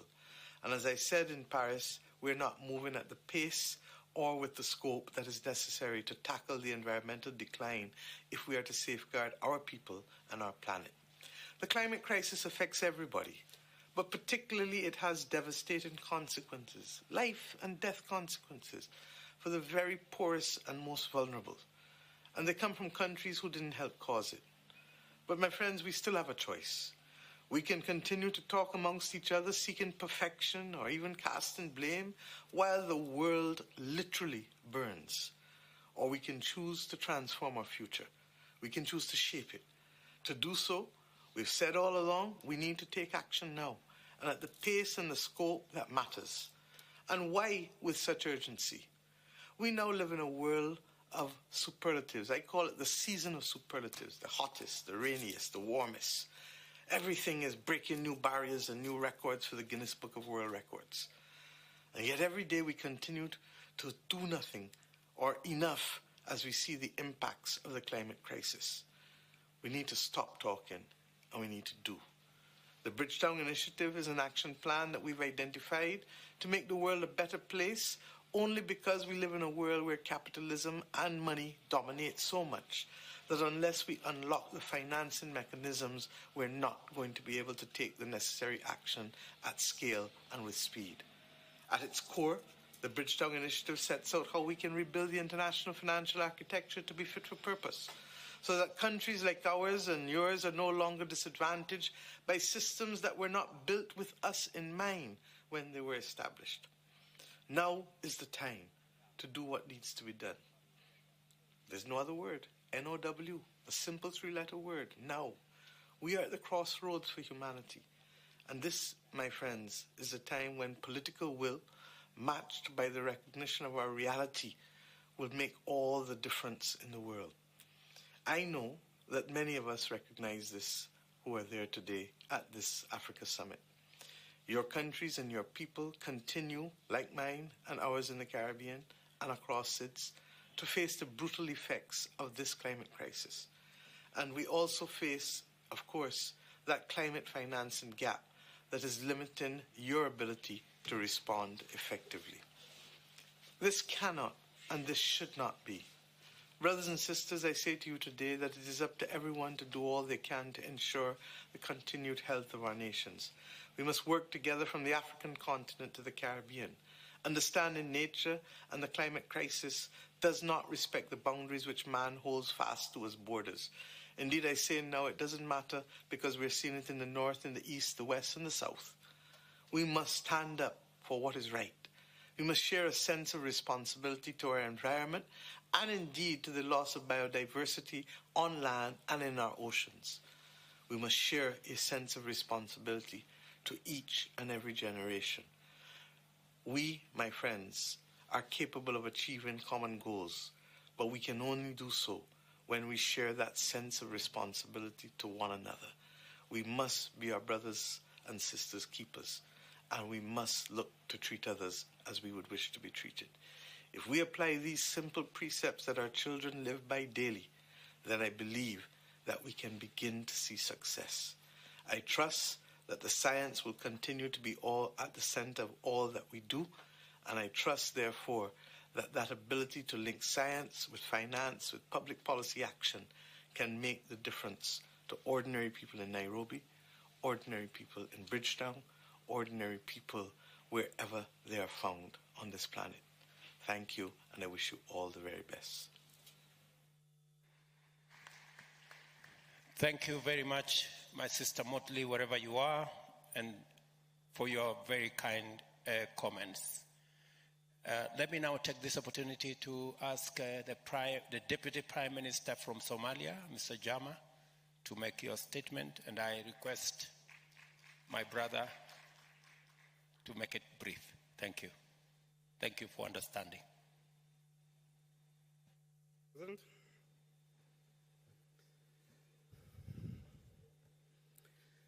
Your Excellency, President William Ruto, ladies and gentlemen, distinguished guests, fellow leaders from Africa and around the world. On behalf of the President of Somalia, Dr. Hassan Sheikh Mohamud, and the people of Somalia, I would like to express our heartfelt thanks to the President of Kenya for convening this very timely inaugural African Climate Summit. Ladies and gentlemen, across the African continent, from the southern tip to the northern edge of the Sahara, from the Sahel to the Horn, the impact of climate change manifests itself in some very similar, cyclical, and destructive patterns. And it's this common threat that brings us all together to form a unified voice championed by President Ruto. Ladies and gentlemen, Somalia, located in the Horn of Africa, is acutely aware of the profound weight of climate change vulnerabilities.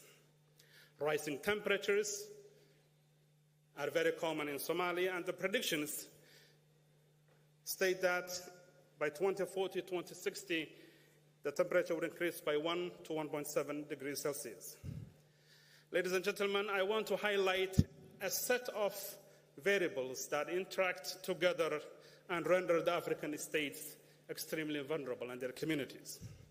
The era of climate change has become synonymous with the nexus of food insecurity, forced migration, and displacement, coupled with conflict. It has been widely stated here today that over 150 million Africans are subject to food insecurity and hunger. Around 60 million of those are in the Eastern Africa and the Horn region, and 5 million in Somalia. Since much of the African countries are not industrial states, climate change impact affects us at our most vulnerable places. In places like Somalia, pastoral communities and agrarian communities are the most hard hit. So today's very proud livestock herder or a farmer could overnight find themselves in an IDP camp outside the big cities, becoming another added number to climate change vulnerabilities. I would like to allude to an element of combating climate change that has not been widely discussed in this plenary today, and that is our coastlines and the blue economy that President Guelle spoke about. Somalia has the longest coastline in the mainland continent, but overall in Africa, our blue economy is underperforming, and rising water levels, extinction of coral reefs and mangroves, and biodiversity is an imminent threat. For the ocean gives us more than 50% of the oxygen that we consume. Ladies and gentlemen, Somalia annually loses a revenue worth of $300 million to illegal fishing. And I think investment in the sector would allow us to enhance our potential to cope with climate change. Ladies and gentlemen, the final question I would like to raise is how well are the African states and societies situated to combat climate change? I think that point has been very well articulated by the previous speakers. The African states have a unique set of challenges that puts them in a precarious situation. Limited fiscal space, changing global markets and volatility, lack of access to finance at a reasonable rate, all these elements compounded, and the climate change diverts the African states from investing in development and sustainable development goals and on a regular basis focus on humanitarian interventions. Such an approach should be abandoned, and we must look for more meaningful engagement. Ladies and gentlemen, when droughts hit California, you do not see the death of people. But when droughts hit the Horn of Africa, you see both the death of people and the loss of livestock. So climate change affects Africa in some very profound and immediate ways. Finally, I fundamentally want to agree with the argument put forth by President Ruto that Africa should be and ought to be part of the solution to combat climate change. We have a very young, vibrant population. More than 70% of our population is young. We have 60% of the world's potential in terms of renewable energy. We have the greatest potential for agriculture and livestock. And instead of the world feeding us, Africa has the potential to feed the world. But for that to happen, there needs to be justice and reform in the global financial institution. If we cannot access finances at a reasonable rate, a rate equal to others, then for us bringing about a transformation would be an elusive goal. I'll give you the final example of where Somalia stands today. We are fighting a war against al-Shabaab, Mr. President. That's why our president could not be here. He is in the front lines. We are finalizing a debt relief HIPC initiative that took us almost a decade, serious fiscal limitations. After we complete the fight against al-Shabaab and we finish our debt relief program, we will find ourselves in a very interesting situation. Do we go for concessional loans to invest in infrastructure, in human capital, in sustainable development goals, or do we deal with the droughts? We almost averted a famine a year ago. Ladies and gentlemen, to conclude, in the last 30 years, Somalia has experienced 18 droughts, 2 famines, an equal number of floods.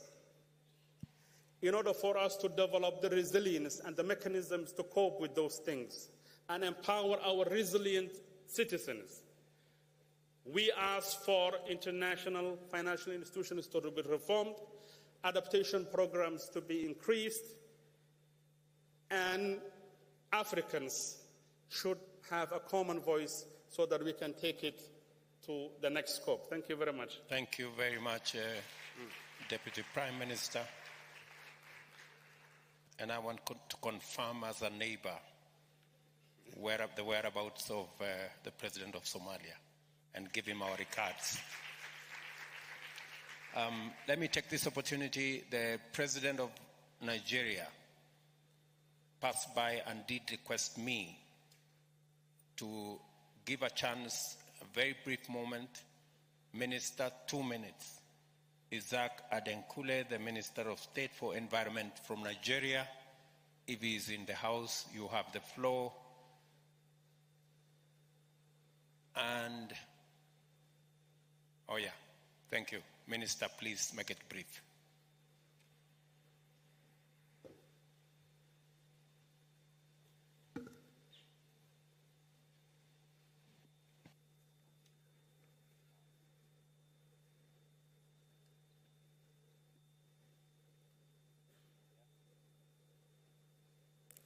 Thank you, Your Excellency.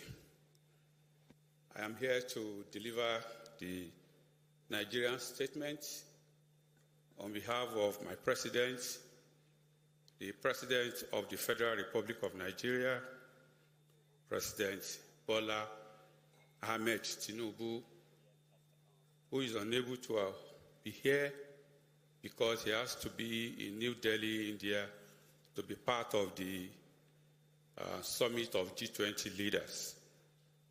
Your Excellencies, President of the African Union, my brother, the President of Kenya, fellow African presidents, distinguished participants, ladies and gentlemen. Excellencies, speaking on behalf of Nigeria, I extend my heartfelt congratulations for the landmark occasion that marks the inaugural AU African Summit. This event, as well as our recent efforts and advocacy on the topic of climate change, boldly demonstrates to the global community that Africa is rising to the challenge and taking decisive steps to deliver a sustainable economic future for our people. The African Climate Summit occurs at a pivotal juncture, offering us an exclusive stage to spotlight our priorities, solutions, and needs regarding climate action to the global community. As a continent, it is critical that climate action spurs socio-economic development for us.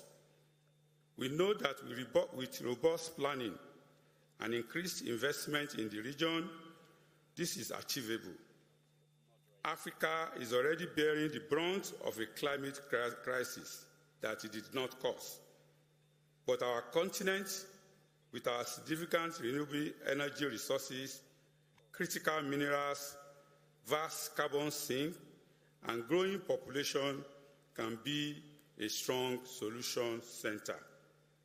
Distinguished participants, in Nigeria, we have articulated our unchanging position to advance climate action without jeopardizing economic development. We designed an ambitious energy transition plan to achieve universal access to energy by 2030 and net zero emission by 2060, while prioritizing industrialization, job creation, and economic growth. Significantly, our plan helps to crystallize the scale of resources needed to deliver climate targets, so that by the current financial flows will not suffice. Nigeria's energy transition plan requires 1.9 trillion in spending up to 2060, including 410 billion above business as usual spending. This is additional financing requirement translates to about 10 billion per annum, but average international financing flows to Nigeria for clean energy have been about 655 million per year over the last decades. Similarly, the unconditional target in our nationally determined contributions requires $7.7 billion in investment annually. In 2019-2020, all sub-Saharan Africa received barely approximately $20 billion USD in climate finance. Annual climate finance flows to Africa are currently just 11% of what we require, so more investments have to come to the continent. For us in Nigeria, we are presently establishing partnerships with both public and private sector players, driving innovative policy changes, advancing renewable energy projects, including on-grid solar and electric vehicle development, and exploring innovative financing mechanisms like carbon trading to lay the foundation for an all-encompassing transition. I recently made public the key focus of my government, captured as an 8-point agenda: climate action and environmental sustainability is central to achieving 4 of those agendas, which are food security, poverty eradication, sustainable job creation, and security. We recognize that just energy transition partnerships are emerging as an important source of capital for climate-sensitive energy efforts in developing regions, and Nigeria wants to be considered for one. My team is currently working on a proposal to the G7 for the JET-P for Nigeria. It is encouraging that South Africa and Senegal have secured JET-Ps, but they must be scaled up across Africa in addition to other strategic financing opportunities. This summit is essential for highlighting such requests, sharing ongoing efforts, and establishing inter-country collaboration. Mr. President, I assure you and fellow leaders of Nigerian unwavering support as we embark on this journey to clearly communicate Africa's position on climate action and expedite an equitable, sustainable future for all of us. God bless Africa. Thank you. Thank you very much, Minister. I will extend another 2 minutes to my brother Ban Ki-moon, if he is still in the house. If he is not, then I will request the Honorable Huang Rungui from China, the Minister for Ecology. Your Excellency, you have the floor.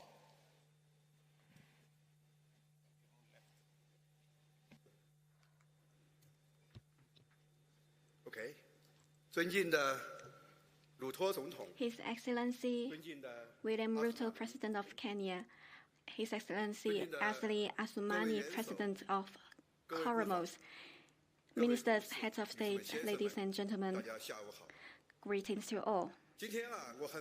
I am very honored on behalf of the Chinese government to be invited to join the Africa Climate Summit to discuss with African leaders, friends and colleagues on climate change and sustainable development.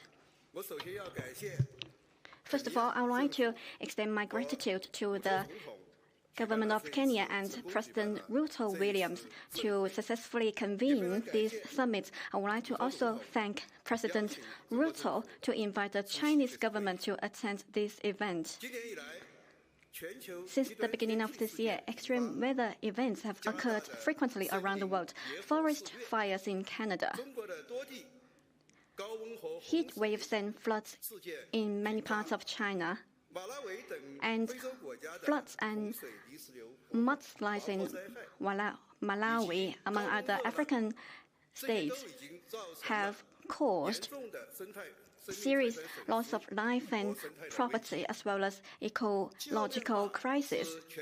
Climate change is a global challenge that can only be effectively addressed through solidarity and cooperation.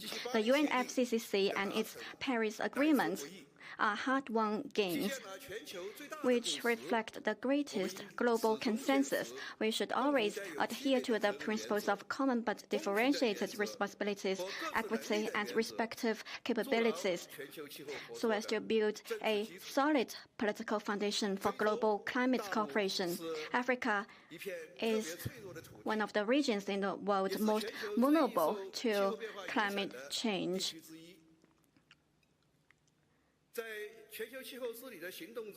Which also plays an important role in the climate governance and actions. Faced with the multiple challenges of development, poverty reduction, and climate change, African countries have taken vigorous actions in adaptation and mitigation, and have made great efforts to realize the goals of the Paris Agreement. China, as the largest developing country with over 1.4 billion population, can totally relate to what Africa is experiencing in face of all the challenges. President Xi Jinping has pointed out that addressing climate change is not something that others want us to do, but something we must do. China has set the goal of carbon peaking by 2030 and carbon neutrality by 2060 as our NDC. China has taken vigorous actions which have led to positive progress. In this regard, China has become an active player to respond to climate change. Over the last decade, China has supported economic growth of over 6% per year, with only an average annual growth of 3% in energy consumption. Thus, the installed capacity of renewables in China is up to over 1.3 billion kilowatts. And China has brought down the global cost of renewables, contributing significantly to the global response to climate change and emission reduction. China has launched a national carbon market covering 4.5 billion tons of emissions per year. We also produced over half of the global e-mobility vehicles. We have afforested an area of 1.02 billion mu, equivalent to 6.8 million hectares, contributing to a quarter of the world's new forested area. China and Africa has been very effective in climate cooperation in the past 1 decade. We have assisted Africa's low-carbon and climate change adaptation demonstration zones, supported its clean energy infrastructure and smart agriculture, and helped enhance disaster prevention and mitigation in Africa, and also facilitated the implementation of the Great Green Wall program in Africa. In late 2021, China and Africa jointly issued the Declaration on China-Africa Cooperation on Combating Climate Change. As of August 2023, China has signed MOUs with 15 African countries on climate cooperation. I would like to take this opportunity to announce that in order to implement this declaration, China plans to launch the program Africa Solar Belt under the South-South Cooperation on Climate Change to assist relevant African countries in developing and utilizing solar energy, address power shortage, and transition to green and low-carbon development. Development is the way to enable people to live a better life, a top priority for developing countries. Recently, President Xi Jinping has launched new initiatives such as the Support for Africa's Industrialization Initiative and China's plan for the modernization of African agriculture. We are ready to work with African countries to deepen cooperation in climate actions and sustainable development, and to join hands in promoting green, low-carbon modernization. Meanwhile, we also call on developed countries to proactively shoulder their historical responsibility and fulfill their commitment to provide developing countries with at least $100 billion every year in climate finance. As President of CBD COP15, I would like to also call for your attention to the intrinsic linkage between biodiversity and climate change. I have heard a lot of remarks just now which have mentioned the rich biodiversity and forest resources in China. In Africa, containing huge carbon sink. China would like to work with the international community to fully implement the Kunming-Montreal Global Biodiversity Framework and to create harmony between man and nature. Finally, I wish this meeting every success. Thank you. Thank you very much, Minister. Let me now take this opportunity for another 2 minutes to ask my brother Achin Steiner, the UN Undersecretary responsible for UNDP, to make some brief remarks. That is another Kenyan from a place called Nakuru. Asante sana, Mr. President, Chairperson of the African Union Commission, Heads of State and Government, Excellencies, ladies and gentlemen.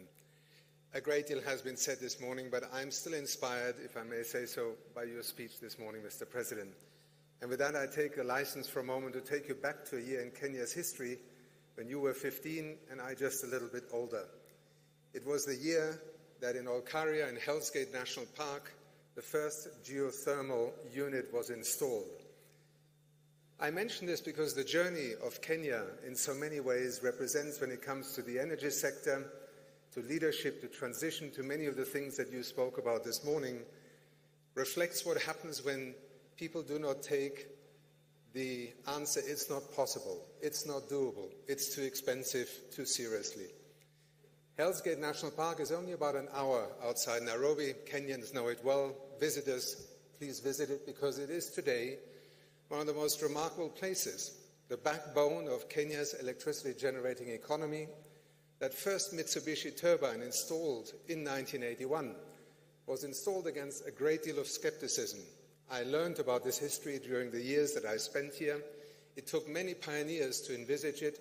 Today, Mr. President, I believe that Olkaria, with its various generating turbines, generates almost 1,000 megawatts of electricity.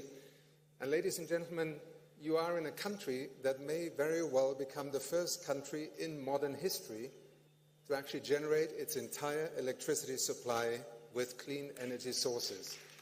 Kenya today is a country that has passed the 92% mark, and it is no longer alone.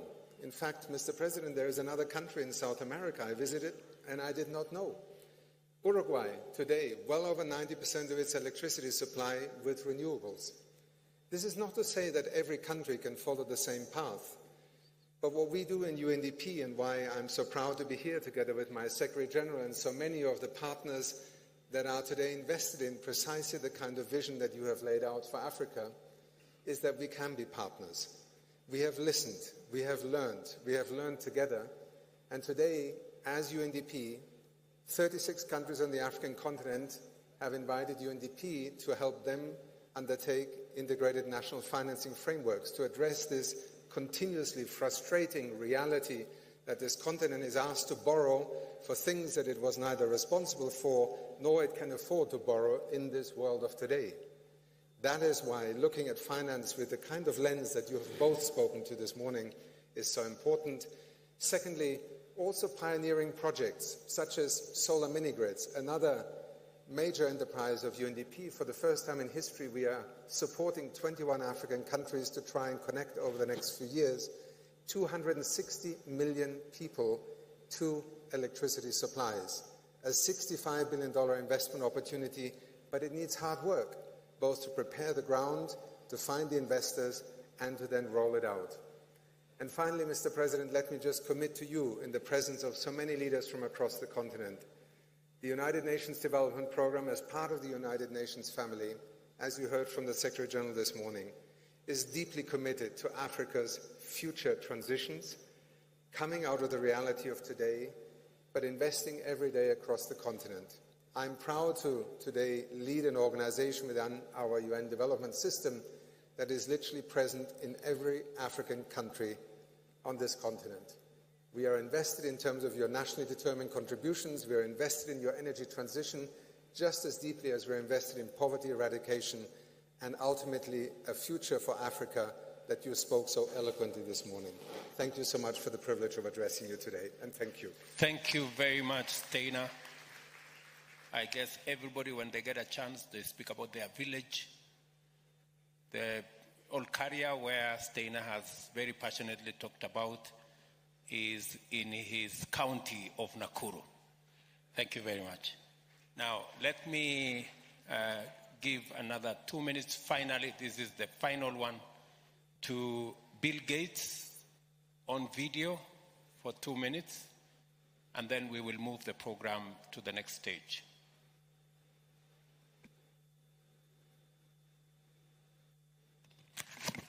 Hello. I want to thank President Ruto for convening this event and prioritizing this important work. I started work on climate change over 2 decades ago after I left my full-time work at Microsoft, and I was focusing on fighting poverty and fighting diseases. When I visited Africa, I saw 2 things. First was how climate is already affecting agricultural output, although they've contributed almost nothing to these greenhouse gas emissions because they're dependent on farming, they're near the equator, they're already experiencing more damages than other countries. But I also saw the energy shortage, and we need Africa to have lots and lots of energy to develop their economies. It's fantastic that the African researchers and companies are now thinking about how they can reduce their emissions and continue to grow their economies. Breakthrough Energy is the organization I created to help with climate mitigation. The goal is to innovate, to make the cost of being clean far, far less. And that means we can reduce the emissions and avoid this temperature increase that has such a negative impact. Late last year, I was in a farm in eastern Kenya, and they were experiencing drought. And so I talked through with Mary, who was the farmer, how the new seeds and new approaches were helping her. She had drought-tolerant seeds that made a very big difference.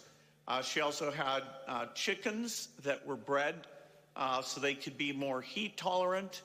And because of those new tools that were empowering her, she was expecting to do well despite the tough climate challenge that she faces.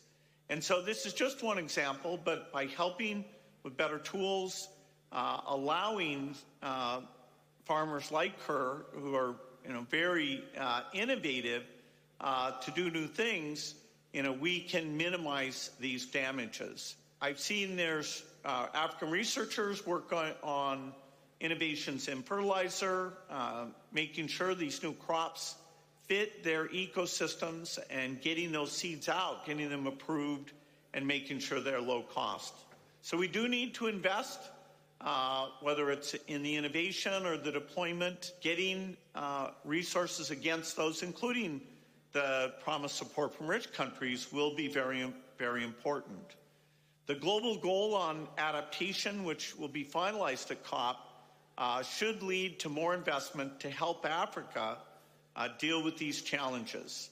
And so we need partnerships. We need government, philanthropists, businesses to come together to focus on climate adaptation. Yes, we need mitigation, but adaptation doesn't get the energy it deserves. And so I'm excited